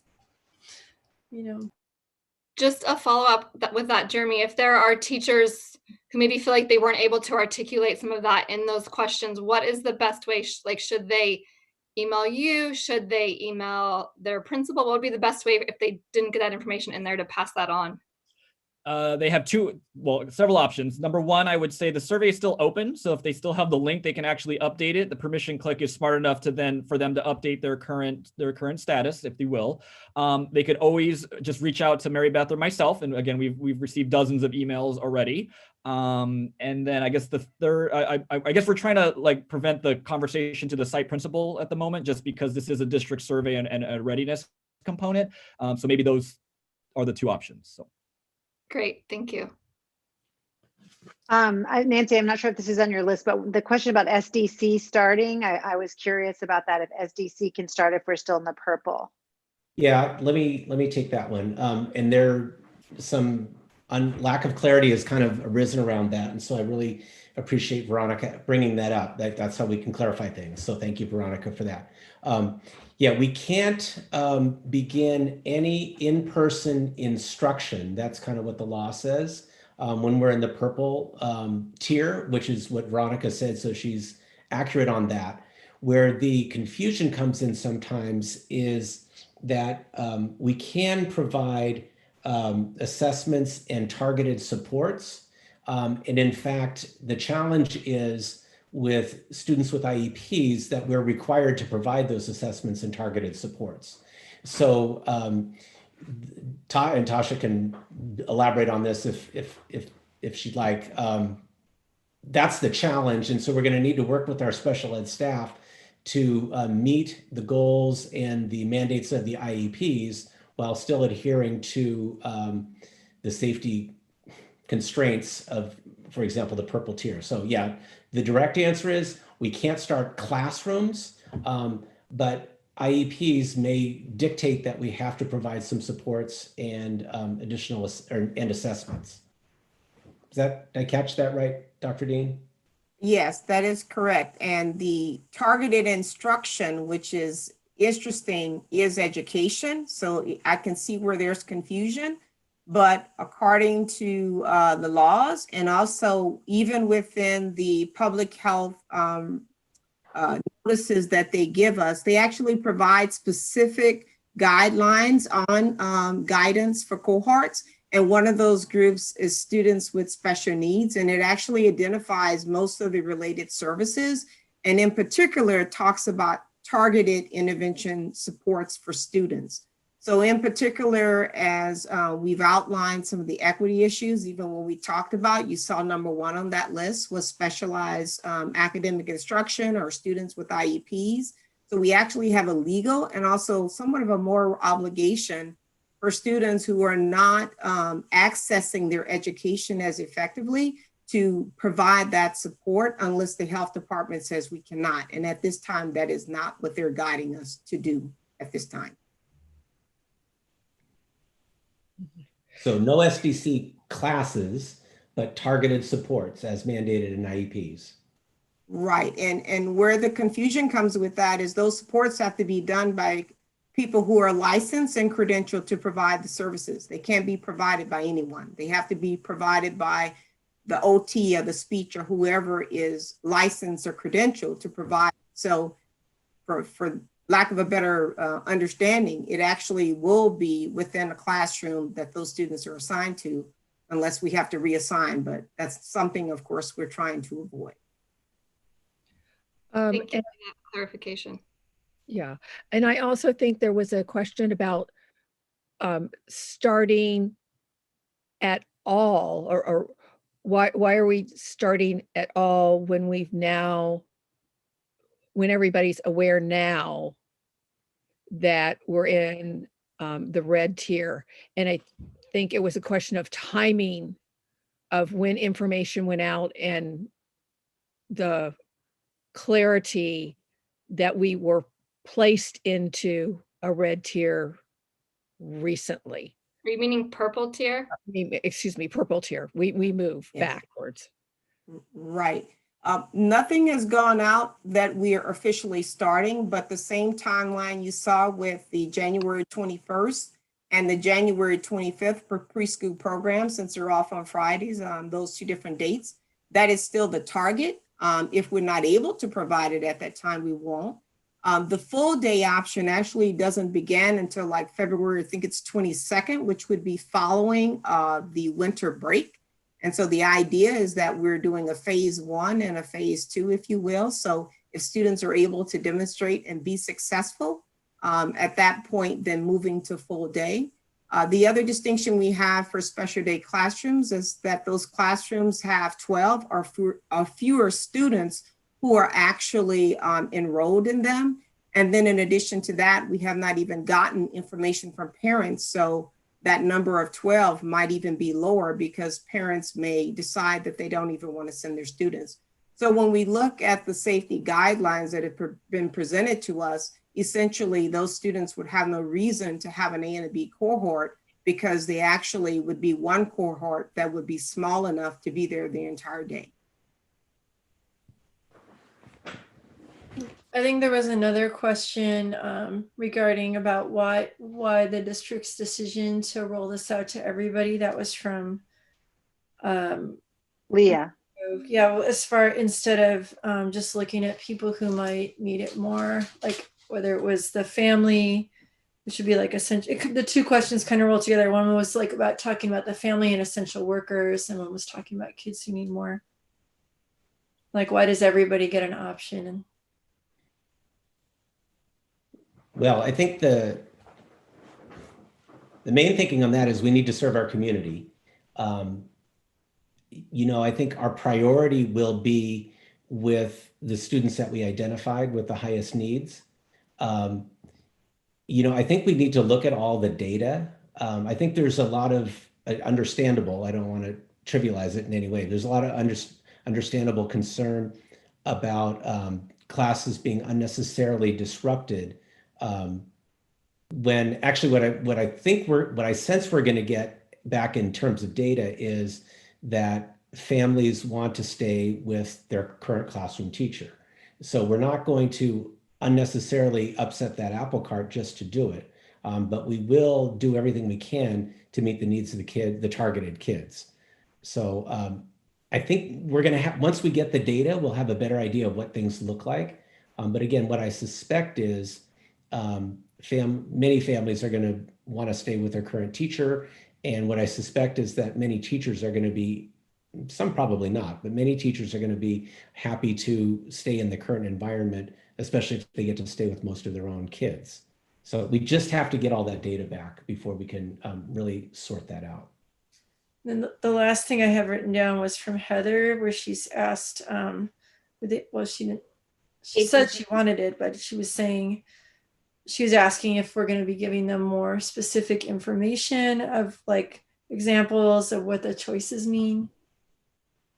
Yeah, I've actually had several conversations with some parents about offering scenarios. The problem though is the more then we started to get out to like, it looked like an 8-question kind of thing because there were examples. So I think what I want to address that is the fear probably is that if they pick something and it's the wrong one and they don't end up with their teacher, I think that's what's driving kind of that fear. And I don't know if adding examples about why the teacher won't be there is going to clarify that. So maybe we can add like a little bit of a narrative around it, just to explain, like knowing that the draw for the teacher, like the draw to remain with the teacher is so strong that if you indicate C or D that you will remain with your teacher, that's the first criteria we're going to use.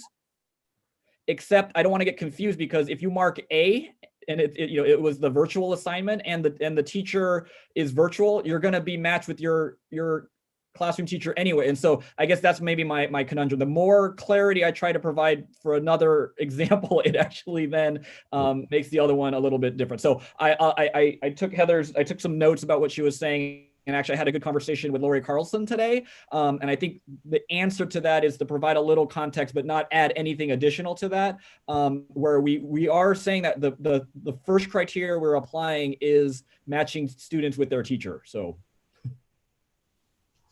Okay, those are all the questions I had written down. There were some comments, but. Thank you. Mala, were you going to say something earlier to one of the questions? No, okay. Okay. So should we make a motion, Michelle, so we can discuss, because we can't discuss it without a motion. I think there was one more concern. It's about the hybrid model having, and I think Mala actually did address this before, but maybe repeated too much asynchronous time associated with the hybrid model. That's the one I was going to speak to, but I didn't know if that was a comment or a question. And in looking at exploring the different time constraints, it wasn't possible to do anything different from what we have done, to have 2 cohorts of students come to campus and then have the other portion of the day. It could not be virtual school. The only option we had was to make it asynchronous. So we did explore having different ways of working this out. And really, this is what we landed on to ensure that every student had the maximum amount of time in person on campus, which was 2.5 hours, to allow for the cleaning in between.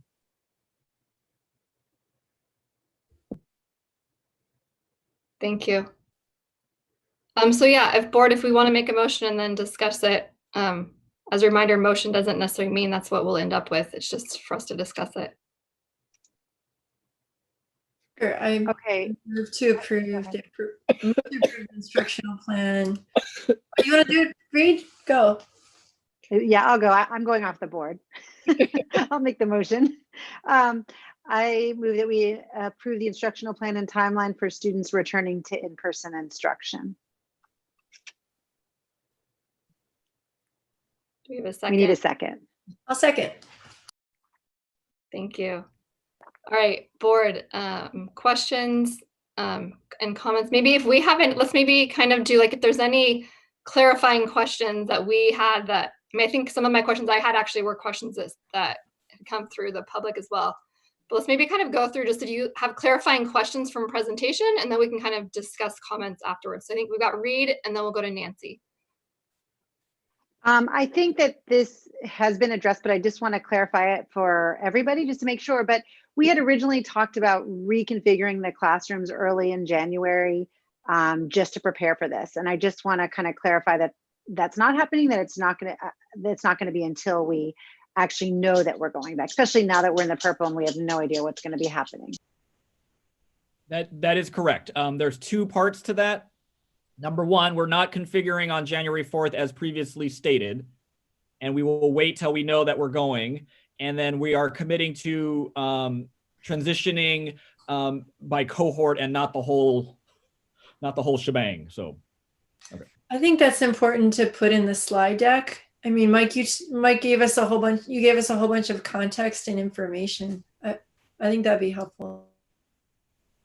Actually, I was going to ask if we can maybe amend the motion to address the fact that maybe we would want to, on January 7th, just check into that timeline for final approval.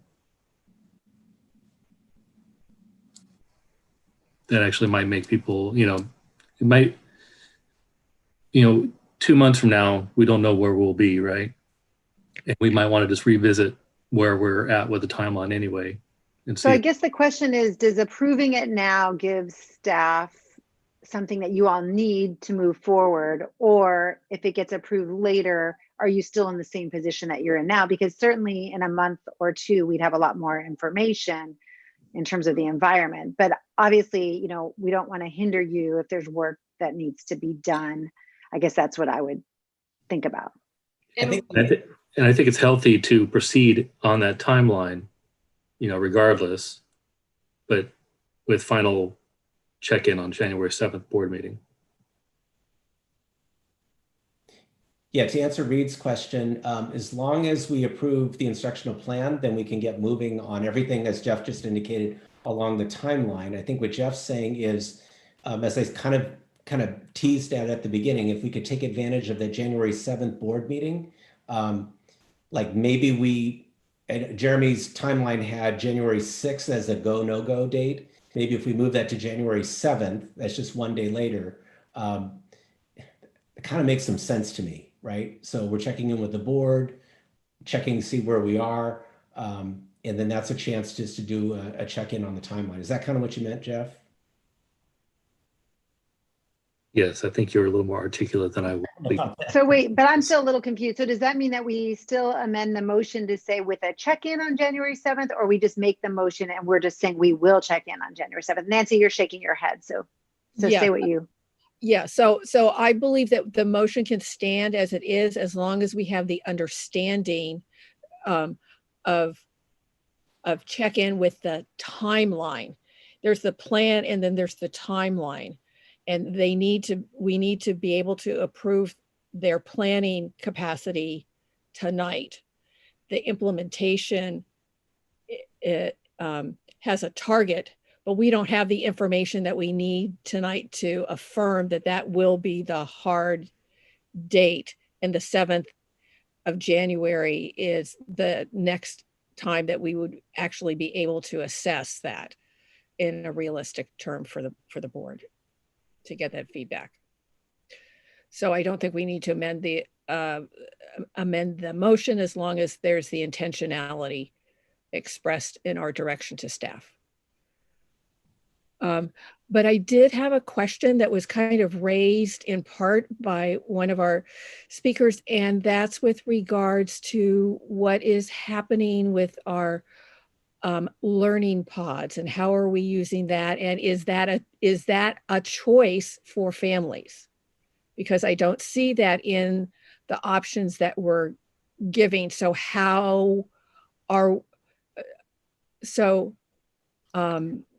there's still going to be a need. How can people express that need? And how are we going to address the current families who are in there right now? Will they have an option to stay or to exit out? So those haven't been, and I mean, they're an option. We don't force anyone into it. We offer it to families, and sometimes they say yes, and sometimes they say no.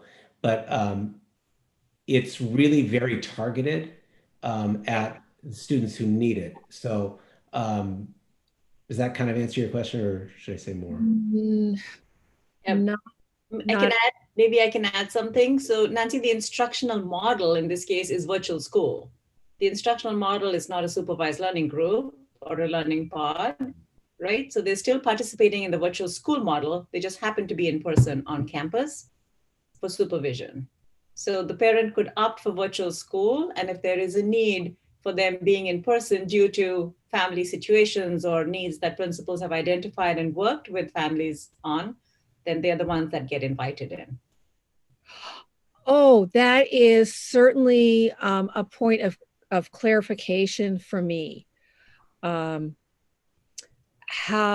would families who may not have been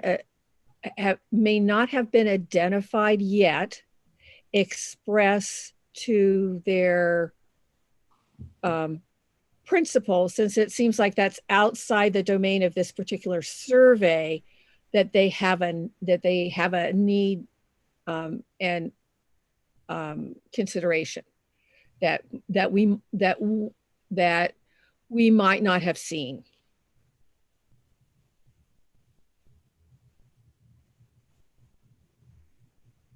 So you're saying, like, for example, if someone's an essential worker or they just lost their childcare option or something like that, they have something where they cannot supervise their child, and virtual school is not going to work, and a couple hours a day, 4 days a week is not going to work. Like, how could they ask to be in a supported supervised learning group? By the end of the year, I will get that acronym right. Yeah. At this point, we don't have the capacity for that, if I'm just being honest. We're just standing them up at all of the campuses. We're really going to do everything we can to make a push to get them up everywhere and get at least 2 everywhere. And then we're talking to Mr. Poe at Columbia Middle School. He's got identified even a much bigger need. And so we're going to try to address that. So hopefully we would get to the point where we have capacity where we could invite additional families in or put out who needs it, but we're just not there yet to provide childcare. So since we're on, this isn't really a question, but just since we're on the topic of the supervised learning groups, I just kind of want to share out, if the board agrees with this, I would really like to see a strong priority of time and money being kind of put into pumping up these supervised learning groups so we can get more of them up and running successfully as quickly as possible. So again, that's not a clarifying question, but if the rest of the board is on board with that, we can pass that direction on to the staff that we would like. Mike, what are the biggest challenges? Is it staffing, or what are the biggest challenges with doing that? Staffing is the biggest challenge right now. And we, at the beginning of the year, we talked about raise your hand if you're a classified employee and you'd like to do this. And we didn't see a lot of hands. And then we have been asking principals to prioritize for example, the paraeducators they may have general ed paraeducators, and they're saying we need them in a general ed classroom. So they're prioritizing it that way. And part of the thinking was, well, hopefully we'll be moving to in-person instruction soon. Well, it's becoming clear that may be a challenge. And my position is I don't want to wait too much longer. So I think we need to start identifying current classified staff where that's available, who are able to do it. It's kind of the same concerns that some of the teachers would have, to be frank with you. We'd be asking them to go in person with students. They might have the same concerns that teachers do. And then we have had a hard time recruiting them. I mean, Jeremy and Mr. Nishihara and Ms. Allman have been, as fast as applications come in, they interview them. So we just have to make a priority. So we originally allocated 8 FTE, eight new FTE for this. And, if you agree with Michelle's recommendation, we can just really expand that so we can keep hiring as the applications come in, and then also tap classified employees and work with them to get them into classrooms as well. So staffing has been the hardest part. Well, also, isn't it that you can't just put anybody in there, right? A lot of the students that are there because they're not engaging, and they're not, there might be trauma, there might be something else going on. So it's a little tricky, but I totally support that. And I really do think it's very different than teaching, than what we're asking the teachers to come back and do, because the teachers, the people who are in there supervising, from what I saw at Lakewood and Bishop, you know, they are doing a great job of like managing the room. Like imagine if you had one teacher kind of doing classroom management of in the physical space and making sure like people who are going to the restroom were checked out and come back, and like just kind of monitoring that. And the teacher is teaching and like, you know, and responsible for all the instructions. So I think when we ask the teachers to come back in person, even though it's only for like a half day of like real time around students and everyone's in masks, in a lot of ways it might look the same, you know, the teachers, because everyone's in masks, it's immediately very different, you know, because yeah, I'm not suggesting in both rooms, but I'm not suggesting it's the same, but I think employees have concerns. That's sure, all. Sure. So, so it's a capacity issue, so it can't be open up, and you've already prioritized the people that you've identified. I guess my question that was raised is more, yes, they're existing, but we're trying to target families and students that have the highest identified needs that would not be able to, for right now, that may or may not be able to be accommodated in one of the other, it may or may not be able to be accommodated solely in the virtual school model.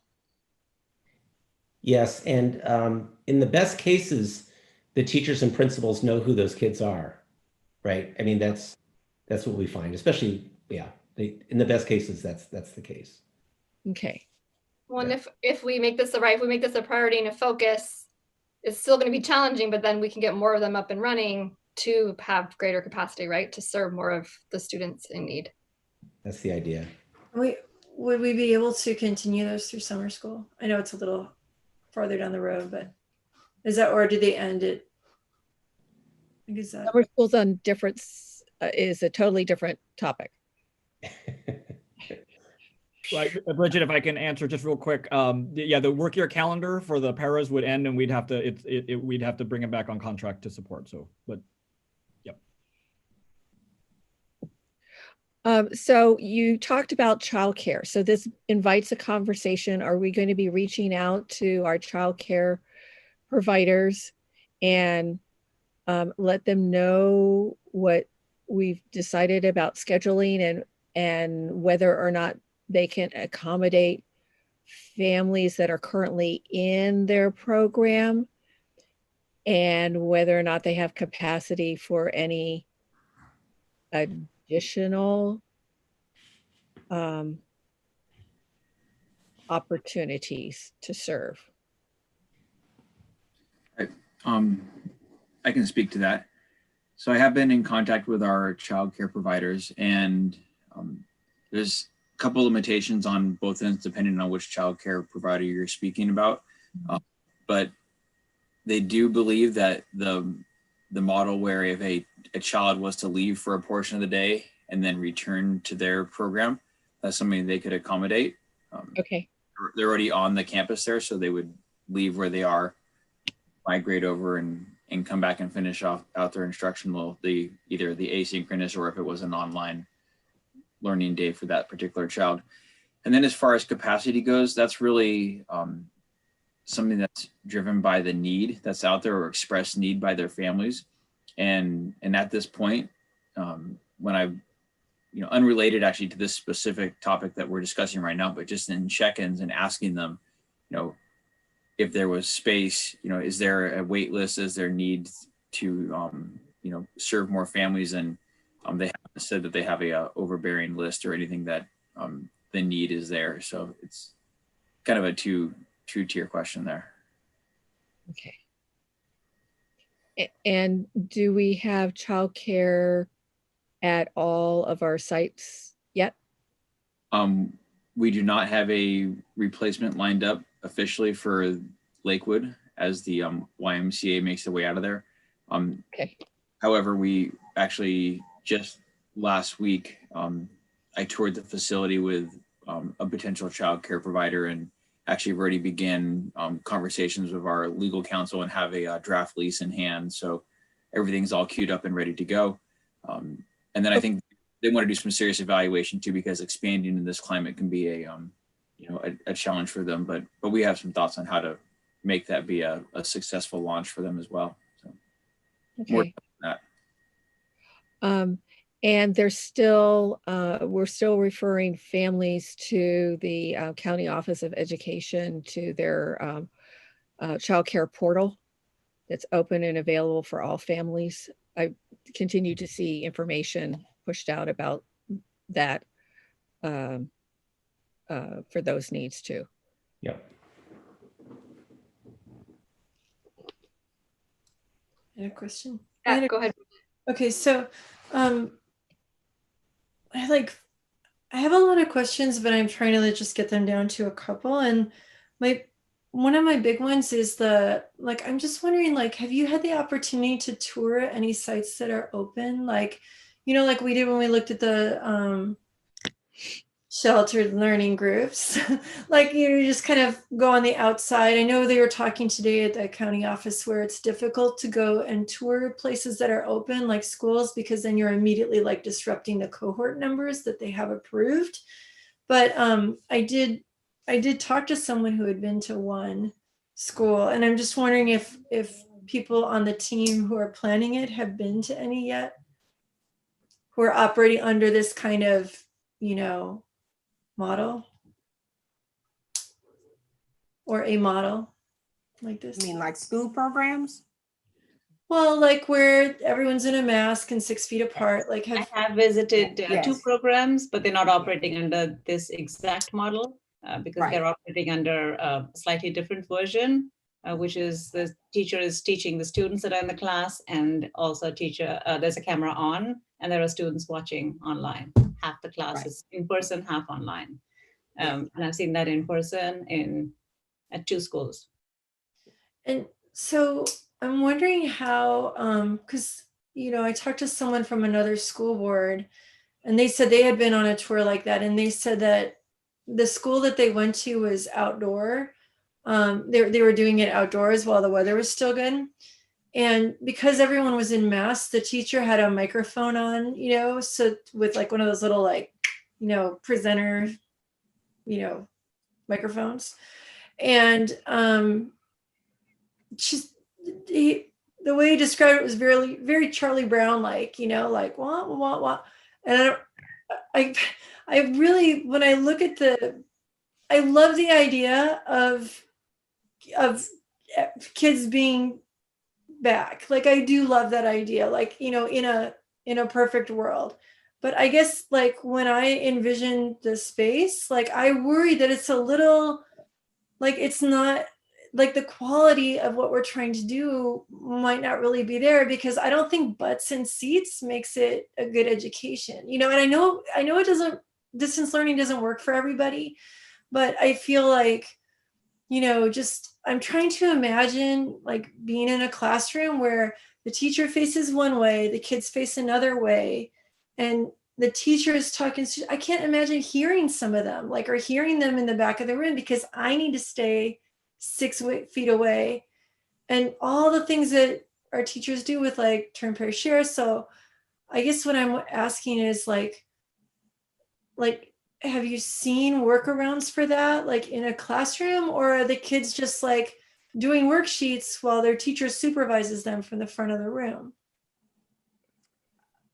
I've observed some specialized programs, not public school, because they have the same protocols that we have, not being on, but we do have students in some of our non-public schools.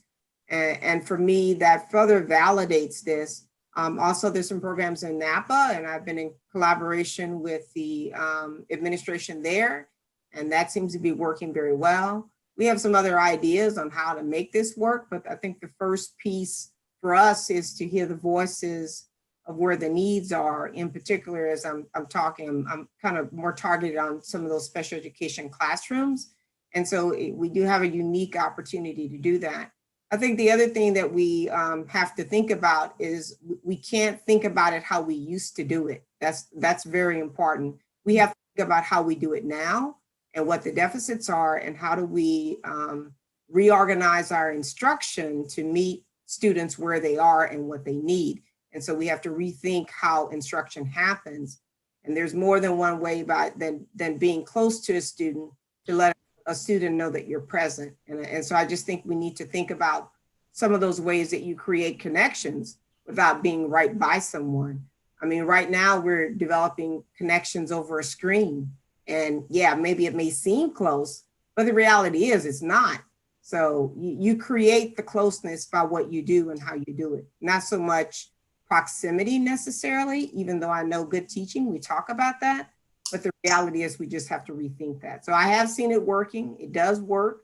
But is it like it used to be? No, it's not. It's different. But the other thing we're doing, Bridget, just so that I wanted to share with you, we do have a small group that we put together to come up of teachers, coaches, and we're working together to come up with what is good instruction. What does it look like in this new environment? Because teachers do need the support, and we need to create that vision for them because it is going to be hard, because it's not like what they've been used to, but by golly, the way they've adapted to virtual school, we know we can do it, and coming up as a cohort with what that could look like. So not every teacher is having to reinvent the possibilities. And it doesn't take away from what they're doing right now, because there are going to be some of the apps they're using, some of the tech integration that's taking place, that's absolutely incredible, is going to continue. So yes, you may not be able to talk to pair share with your, another person that's more than 6 feet away, but there's no reason you can't use Google Meet to do that just because you're in the same room. You don't have to be distant to be able to use some of the apps, and interact with students. So that's what we're putting together as well, definitely with teacher input.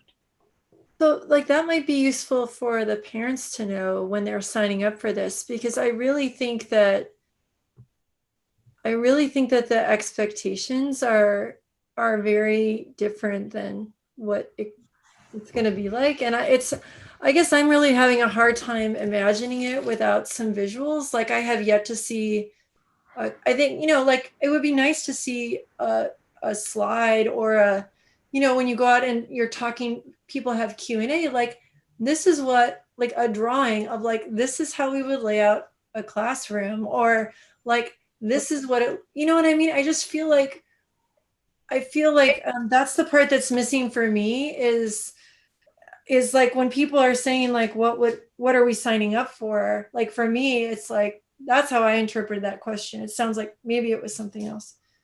So maybe a good recommendation would be for that community forum on the 30th. If it's possible to kind of make a little bit of like, this is what a classroom might look like, if it had 10 to 12 students in it, how they'd be sitting. So I think walk through the day, right? Like maybe someone can be there presenting, not this exactly, but this is kind of what it will look like, right? The students will come and they're going to stand by their classroom, and there's going to be markers that are 6 feet apart, right? And you're going to wait your turn. And, maybe kind of walking through a sample of what that day would look like at that community forum on the 30th. And if we could have a visual, I think like what Bridget, I think other people are like, I think for me, I can visualize it in my head, but I think a lot of people it would be helpful to have a visual to look at. So maybe that might be a good recommendation. So what I would say is that if you have been watching television, the news shows have been showing what things are going to be looking like. I'm not sure if they caught all of the little news clips about how they're spacing classrooms and different kinds of configurations. So that's helped me imagine what it may look like. And there may be some footage already from some of the news outlets that could be helpful as as well. Although it's not, every room is going to look different because every room is unique. So from school site to school site, there may be some variability of that, but I appreciate looking at different learning styles to try and catch the concept, because while it feels like we're going back to things that are familiar, the way that we're going to be doing them is different. Yes, I appreciate how the way Tasha kind of spoke to that. That was helpful. I just want to do a quick kind of check-in. It's a little bit after 10. We could talk about this all night, which we probably don't want to be here till 3 in the morning. So what I would say is let's kind of if there's any more clarifying questions about specific things, let's try to finish those in the next few minutes, and then each board member can have a turn to take a few minutes to kind of share their thoughts about this plan. Does that sound good with everybody? Okay, so Bridget, do you have a couple more questions?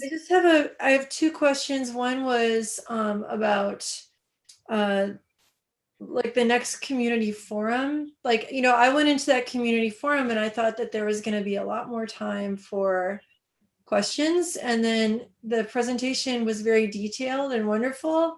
It was pretty long. And so, you know, I'm just wondering, like, how much will people actually get to speak at the computer? Like, is that one going to be more of a Q&A? Or like, I think this presentation, because you have more information, was even longer than the community forum one. So I guess I'm wondering if that's another explaining one where it's like reviewing the plan and then a short amount of questions at the end. Like, have we thought about having some listening sessions, or like, do you feel, I mean, that's my question. What's the format for that next one? Yeah, Bridget, I think I agree with your premise that we do need to get the information out, but there needs to be time for the questions and answers as well. So in designing it, we're going to try to hit the right balance of that. Yeah, you're right. Every time we do the presentation, it gets a little bit longer. So like, we need to tighten that part up, because this is really about the instructional model. Like that's what the forum will be about. And then, yeah, we can't anticipate what all the questions are because we're living this, and people are going to have really good questions that are going to be good for other people to hear as well. So, hey, Mike, have we considered, maybe we've done this, sending out the presentation in advance and then maybe doing like a much abbreviated version for those people that didn't have a chance to review it, and just send it out in advance when you're telling everybody, advertising the forum, and then say, please review this, you know, and we're going to have an abbreviated version of this. And then the time can be allotted, you know, 75, 80% to questions. Because I feel like the whole idea of a community forum is for people to be able to speak, or at least that's a big part of it. yeah, I almost just jumped on that and said yes. And then I imagined the timeline in my head, and I realized that staff is working on that. So I don't know. Yeah, You're utilizing the coffee with the principal and some other venues. Are they where they're talking about it as Yes. well? Yeah, they are. And that's what principals are doing. And they have, in fact, they just shared with us today that they've had these coffee with the principals, and, you know, had the community ask questions and respond to them. And that's more specific for the site level, which is more personal. So will we develop FAQs? I think we kind of have an idea now of areas of concern. We might not know discrete questions that people will ask, but just, you know, yes, if you were to send out the presentation ahead of time, the FAQs can kind of hit those high points of important information if they didn't catch it in a different way at some point in time, because not everybody's going to be at the forum. Even if they were at the even if they look at it again, they may have questions. And so just at least having, since we're going into holiday time where we're not going to have staff be available, just developing a list of FAQs, I think will help around the instructional model only, not the timeline, but the instructional model only. two quick things. One was when are we going to learn our workforce readiness? And by that, I mean like the baseline, like we have people with medical conditions or they're in a high risk group where they're absolutely not coming back for some, or someone in their household has a high risk thing. Like when will we know that? Like what are, like would they absolutely will be in virtual school or they will not be back? We'll have that information for all 3 employee classifications on Monday, the 23rd. It is our intention then to get that information to the elementary principals, actually, and middle school principals, so that to help them inform the next steps. And again, this includes the classified staff as well, because they are a essential part of supporting the in-person. So that is our intention to get that to the sites. Okay, and then my very last question is, what about Juntos? Like what is the sort of plan with them? Because I know it's a small school and they have the one neighborhood class for the school and they have like the specialized program and I was looking at their numbers and they were the one school that didn't go down, right? Because like everyone just had to stay because so they could be there in the program. So yeah, so we've already heard from some of the staff and they are meeting and trying to kind of think proactively a little bit about the situation, but we really need their numbers for their students to come.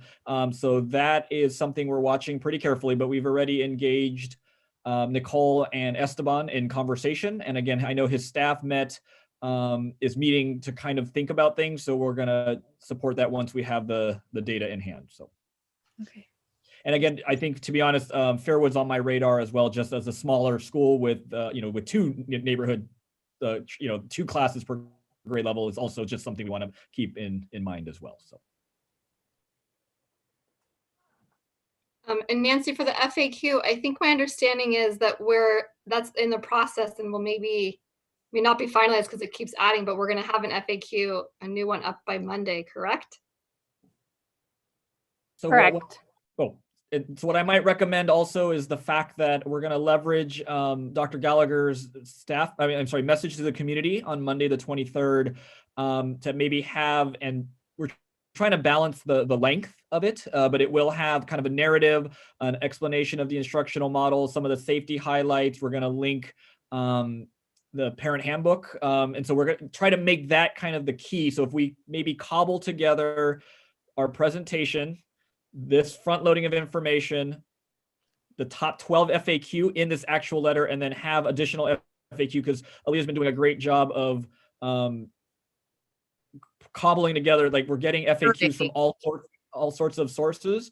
And so, but what do you think of that? Because again, yeah, Mike, I was about to jump in the sense that, yeah, we come back right out of Thanksgiving break into that night. So I think it would be hard to front load the actual presentation, but we are front loading a lot of that information now, and then would be able to dedicate most of the time for Q&A. But I think it would behoove us to just maybe really focus on that instructional model that night, because that's right. The parents are going to have to determine the difference between current virtual and then the in-person hybrid, right? The differences between the two. So. Sounds good to me. Okay, we will put that all together. I feel like you could just do a link too to it. Say, give it just a brief thing and give a link so that you don't have a super long letter, because people are going to open that link, and then it'd be interesting to see how many open it too. All right, board, any other kind of clarifying questions or specific questions from the presentation? I have a question. So if we wanted to say something about adding, like supporting the addition of if they were available, of additional supported learning groups, like we could say that in this, would that be part of this? Sorry, I'm not following what you're saying. Sorry. You mentioned you were interested in seeing more supported or supervised learning. Supported. Oh, making that a priority, like focusing on the supervised learning groups. So would that be part of this? Or are you saying that that would be a different? That's not something we have to vote on, right? So I think a majority of the board said, yes, we want to make that a priority. So I think we're just giving direction to the staff that that is something that we would like to see focus, and let's ramp that up as quickly and successfully as possible. But we can't advertise that out because we don't know what our capacity is right now. We need to have the baseline and then work from there. Yeah. But yeah, so I think there was a majority, so that direction has been given to the board. Does that clarify that question, Bridget? Okay. I had just two questions. And I mean, they're kind of related. It's related to the in-person instruction. So one, which I think was actually someone's question today, because it's that was maybe asked earlier. But that idea of small group instruction, and I think, visualize, so you can do it in a breakout room, but if everyone is 6 feet apart, that idea of, do we lose those breakouts? So I'd love some thoughts on that, about how, and I think, Tasha was saying reimagine, but how, like, are we going to lose that not in person? Are we going to lose the small group with in person, or are there ways to do that? And then also with in person, especially as one of the, our slide, we're saying, everyone can put a preference, but we're going to focus, like our focus is on the students with more needs. And so that means the students who have more needs are going to be in person. So what are some ways that we're going to support those in-person teachers? Hopefully I'm making sense, right? Like if they're going to have some of the students who are more vulnerable and have more needs, what are the extra supports we're going to give to the teachers? Is that question making sense? Mm-hmm. Hopefully. Okay, so those are my two questions. So I'll take on the first. And as I'm doing that, I'm also going to Lori Carlson just shared this with me. So you have a visual of a classroom what it would look like. So I thought I'd just share that with you, since we were looking for visuals.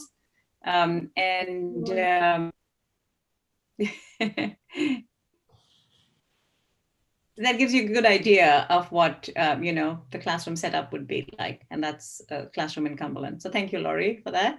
That's a great example to throw in for that Monday. Yes. And I did want to talk about that's definitely consideration we have, because we don't want to throw away our best instructional practices, which is pair share and small group collaboration, but we also know the safety considerations are going to impact that.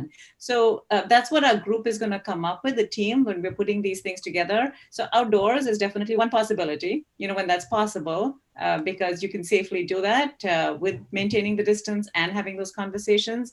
And I just want to again reiterate that even though we are in person in the classroom, it doesn't mean we can't use some of the apps that we have been using for the small group collaboration. That's definitely possible in addition to everything else that we're doing. So I think keeping that balance is going to be important. Providing teachers with the support is definitely going to be something we're going to have to think about, talk about. The numbers are going to drive what that looks like. Fortunately, our coaches' support is always there. We have them to provide additional guidance and support in addition to what the paraeducators will be supporting with. So the numbers are going to make such a huge difference, Michelle, in what that exactly looks like at every single school and in every classroom. Thank you. Appreciate that. Okay, any more questions people have before we kind of share our thoughts? We went through them all, yeah. So if it's okay with everyone, I say we go in the same order we do for our board comments. And each person can kind of have a chance, if you want to share your thoughts on this. So we'll start with Nancy. So what I would say is that I appreciate the work that hasn't been seen by the public, of the collaboration in our return to school work groups.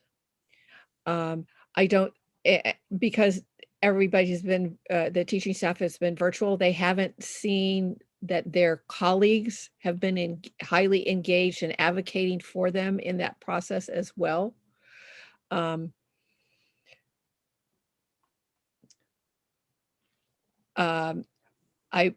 I like the fact that we are increasing consistency of in-person time with some predictability. Is it as long as we would like it to have? No, but that's our capacity based on what our safety calls. right now. And so I feel comfortable in understanding that the timeline for implementation is really guided by what the prevailing practices indicate from our status tier in our county. That's the safety, once again, has been the driving force. We're asking for asking and understanding that there's going to be flexibility in that to meet those needs. It's a plan that we can begin with, and as we gain more capacity, it can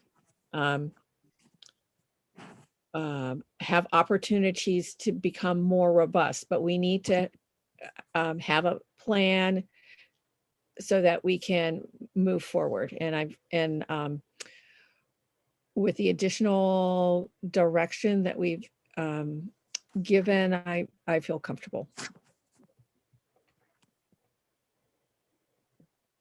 Thanks, Nancy. Jeff? Yeah, I have to agree with Nancy, and I hope I didn't come across like I was being suspicious with the timeline. It's just usually when we have these kind of motions, we're approving something kind of fixed, and we're in an era where there's nothing, feels like there's nothing certain. And I just wanted to make sure, because like the conditions now and the conditions 2 months from now could be different.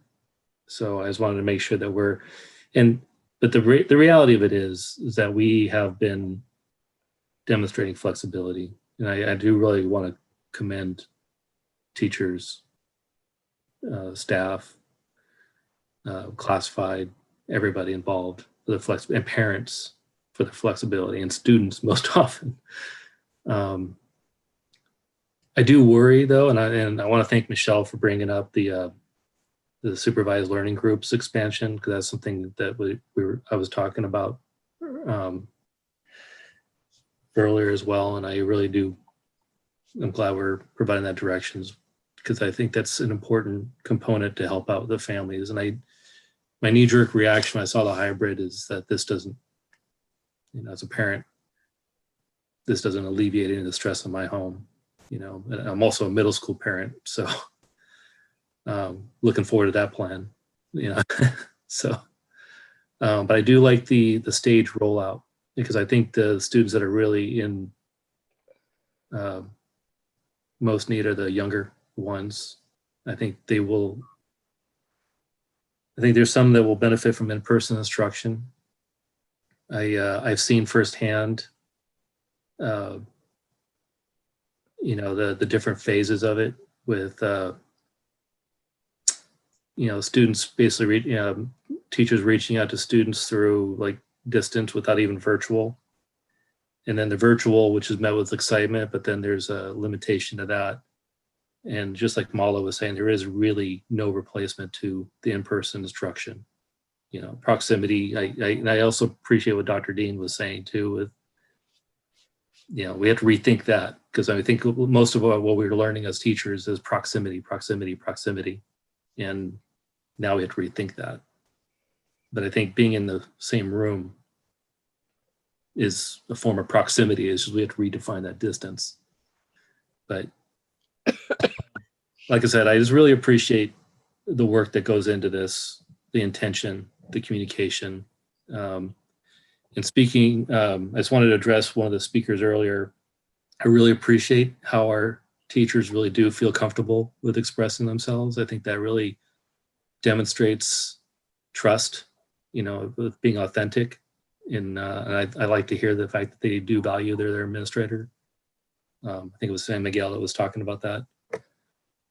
And the fact that they can come to the board and feel like they can be authentic. And I think, I think Wendy Smith has been demonstrating that in these meetings as well.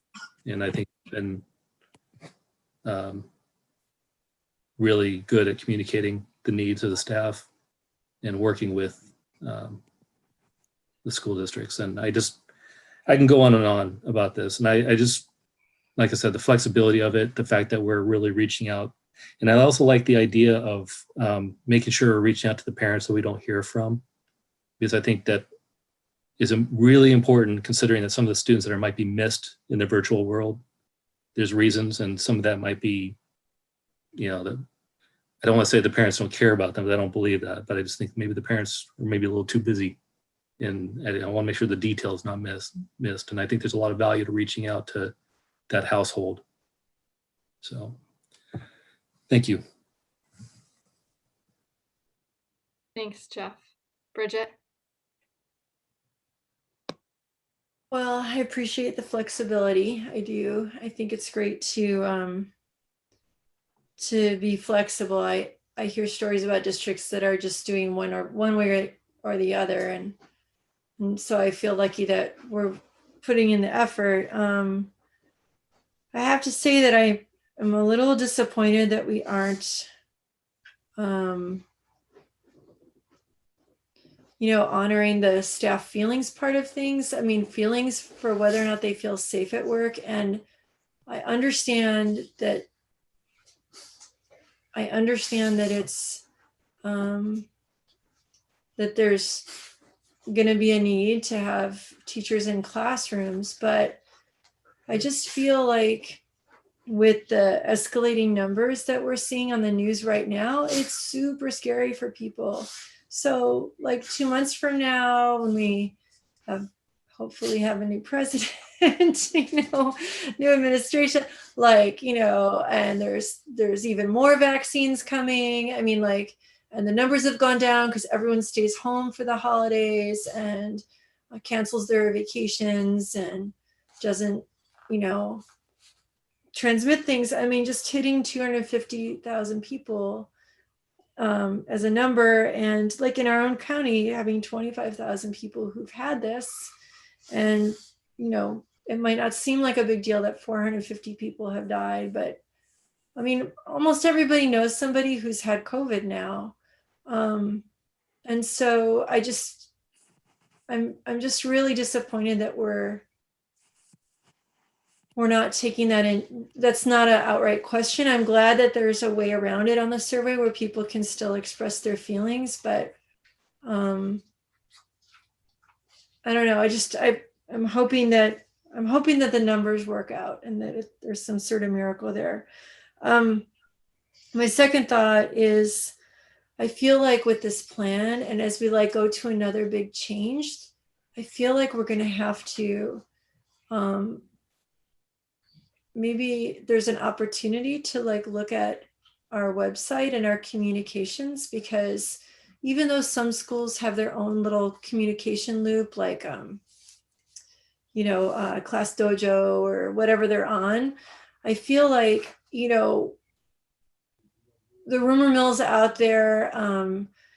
Somebody hears, oh, somebody was sneezing, or, people are going to want to what do I do? What is the rules? And if we just say, well, go look at the County Office of Education or something, I think we need to as we're planning reopening, think about the things that would freak people out and let's have a place that lives, that isn't just a banner that goes across, and let's update things and let's make sure we have all that there before we start. And then I would hope that, I know that there's like Jeff was saying, I know that there's a lot of additional hashing out and a lot of details, but I really hope that, as we're having COVID-19 updates, maybe we can have some reopening updates for the board of what's new and what for the public, and what's our thinking here. I think that would be helpful. And then, in general, I just think the clearer we can be, humans are very visual. And so, the picture that you showed was great in terms of space, but I mean, like Nancy was saying, if there's a picture of people with a mask, or we can take a look at a school plan of where you would enter in theory, and this is what we're thinking of. I think visual would be helpful. So I don't know. I'm feeling like it's a really good start, and I'm glad we're not starting the first week of January right after break, and I'm glad we're gonna talk about it again. But I think in general, if the teachers and the staff and everyone feels like this is the best opportunity for bringing some kids back, as long as we can really like have some feedback loop that says like this isn't working because this is just butts and seats, this isn't real like meaningful instruction. Like I'd like to, like we have to be more than that. We can't just be, we're not a daycare center, you know, we have to be mindful about the best way to teach the kids. So that's my opinion. Thank you, Bridget. Reed? So we've been through a lot in our school district, and this is by far, I think, for everybody, just the hardest thing that we can possibly even imagine, right? And the thing that's so stunning, and it's obvious, but the thing that's so stunning is just that there's so many different needs, and there's so many different opinions, and there's so many different levels of fear and comfort. And I think that's what makes our job so hard, because we're trying to balance so many different things and make it work for everyone. And, you know, Mala said, we've looked at so many different ideas of how to make this work, and nothing is going to work for everybody, and nothing is going to be perfect. And that's the part that's so hard, because we want to make it as good as we possibly can. And it's just not going to be perfect. And honestly, I mean, throughout this process, I've been thinking, oh, it's just so much easier just to stay in virtual school. We're doing it. You know, it's working, and it's the easiest answer, but I just don't think it's the right answer. Like at some point, we have to move forward. There's kids that are suffering, you know, with isolation, and just there's so many reasons why we need to try and figure out how to move forward. And I've heard, you know, the concerns, and I understand the concerns, and it's terrible. Like this is not perfect. But I do think it's going to work for a lot of people. And I think that we're doing a lot of things right. I think that we're taking our time. And a lot of you guys brought this up, but the fact that we're in purple right now just makes this whole conversation feel extra uncomfortable. I mean, we were hoping that we would be sort of getting out of this, and we're kind of seeing the light at the end of the tunnel, which luckily with a vaccine, we sort of are, but not really. But instead, we've kind of fallen backwards, even worse to where we've been. And, you know, I'm sure all of you guys have canceled holiday plans. I know I have. And we're sort of in this place where we're extra scared. I mean, I won't even go outside without a mask, where 2 weeks ago, I would walk in my neighborhood without a mask without thinking about it because I'm by myself. But now we have a curfew. I mean, it's just such a scary time to be thinking about going back to school. So I think it's important for us just to keep in mind that this is a plan to move forward, but not right this minute, that things have changed so much every week, much less every month, much less in 2 months. And I like the fact that we're doing it slowly. I like the fact that we're starting, you know, with the younger kids, and then we can see how things go. I have a lot of family around the country who are teachers that have been back in school for months, and there really hasn't been outbreaks of COVID.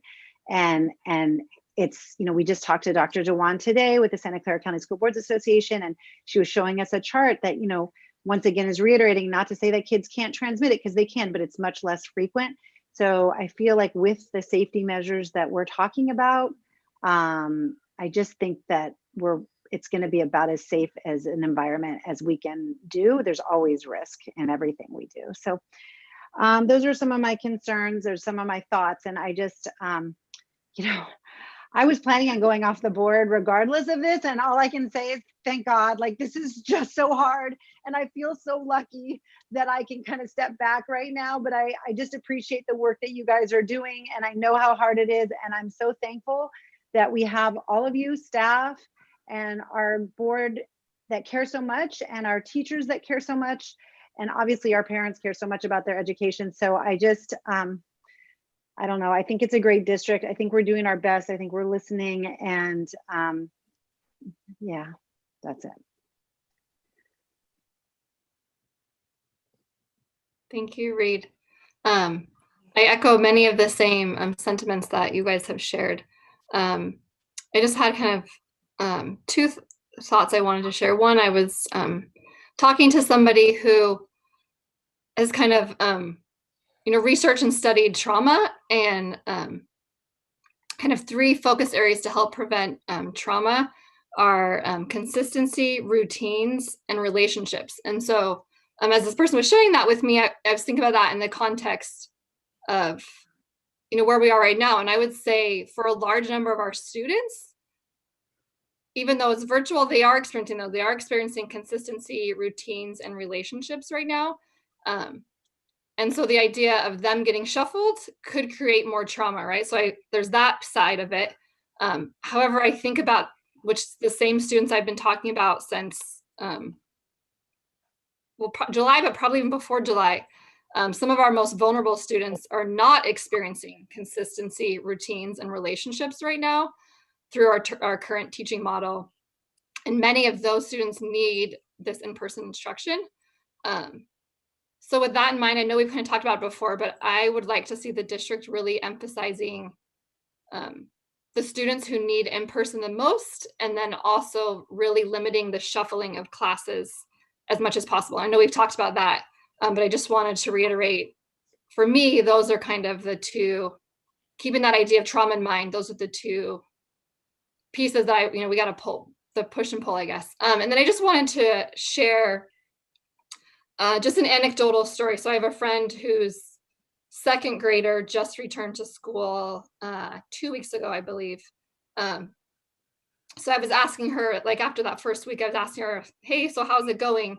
And so she was sharing with me that during the virtual, these first couple of months, that her son, whenever the teacher would call on her son to like make a comment or share something, even if it's simple, like if every kid's sharing like, what's your favorite candy? Just even something like that when it was his turn, he would do one of 3 things. He would either just like slide down till he got off the screen, he would run away really fast, or he would close his screen, which then like his computer, which then meant he was off it and his mom had to help him like get back on. So it was just kind of a disaster, and he wasn't loving school. And she said after the first day, it's like, and she'd been working with the teacher, right? Her and the teacher had been talking about it, and she'd been working on with her son, and nothing, that's the way it was. And his first day back, he like was communicating and talking, and he had a love of school again. And she said the change that she saw in her son in just that 1 week from going from the virtual to the in-person was fantastic. And I realized there was the same teacher, right? So there is a helpful piece of it being the same teacher, but that teacher, so just seeing that difference, right? I think that's some of the reason that we need to do this, right? There are students who this wasn't working for, and that a light can go on just from being in a classroom with a teacher, even in this different way. So I just kind of wanted to share that. And then echoing much everything and the appreciation to everybody through all of this. I just, as everyone's reiterated, this is a super hard time in everyone's personal lives, and then in the education world. This is just such a challenging time with no perfect answers. And I appreciate that we are having flexibility, right? And I liked Bridget's idea of once we're in it, let's check back in, right? And make sure that we are actually serving the students that are most vulnerable. So those are my 2 thoughts, but then just piggybacking off of one of the things Bridget had said, I would echo that idea of having a really robust website with details and transparency. And maybe this is already in the works, but as Bridget's kind of talking, having maybe some videos, like maybe there is a video demonstration of what it looks like when you walk onto campus and come stand by your classroom, or what it looks like, how to properly wear the mask over your nose and chin. So a few videos. Michelle, I just have to jump in and say, whenever I see videos or pictures of people with masks, I start crying, because it hits again how our world is so turned upside down. And it feels like a science fiction movie every time, but I do think it's a good idea. Okay. All right. So unless there's any follow-up comments people had from someone else's comment, are we ready for a vote? Oh, I had one quick question.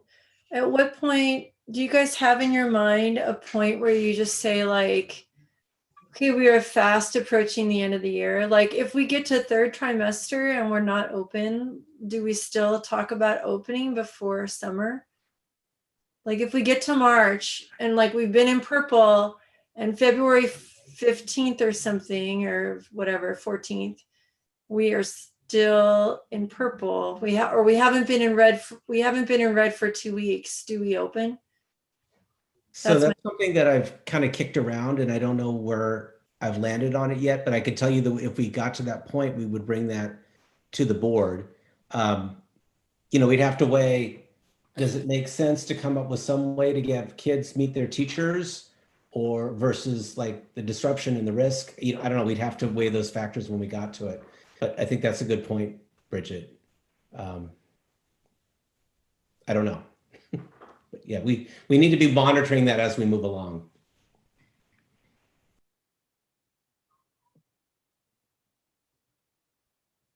Okay, are we ready to vote? Any other comments? Okay, all those in favor, please say aye. Aye. Aye. Aye.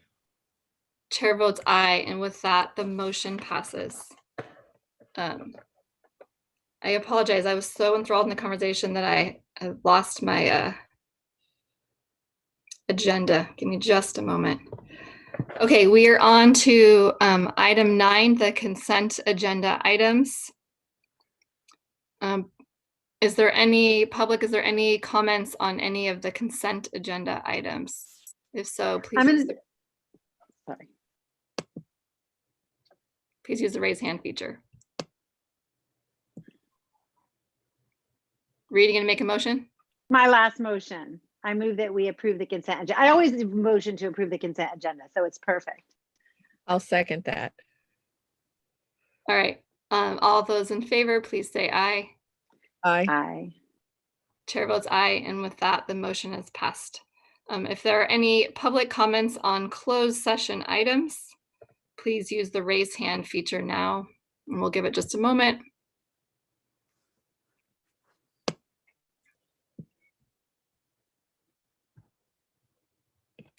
All right, not seeing any. We'll adjourn to closed session. Is everyone good going straight there, or do we need to do a break? Keep on going. Did do we have the I don't remember. I was just gonna ask that question. Yeah. I didn't see a link beforehand. I didn't either. He sent it.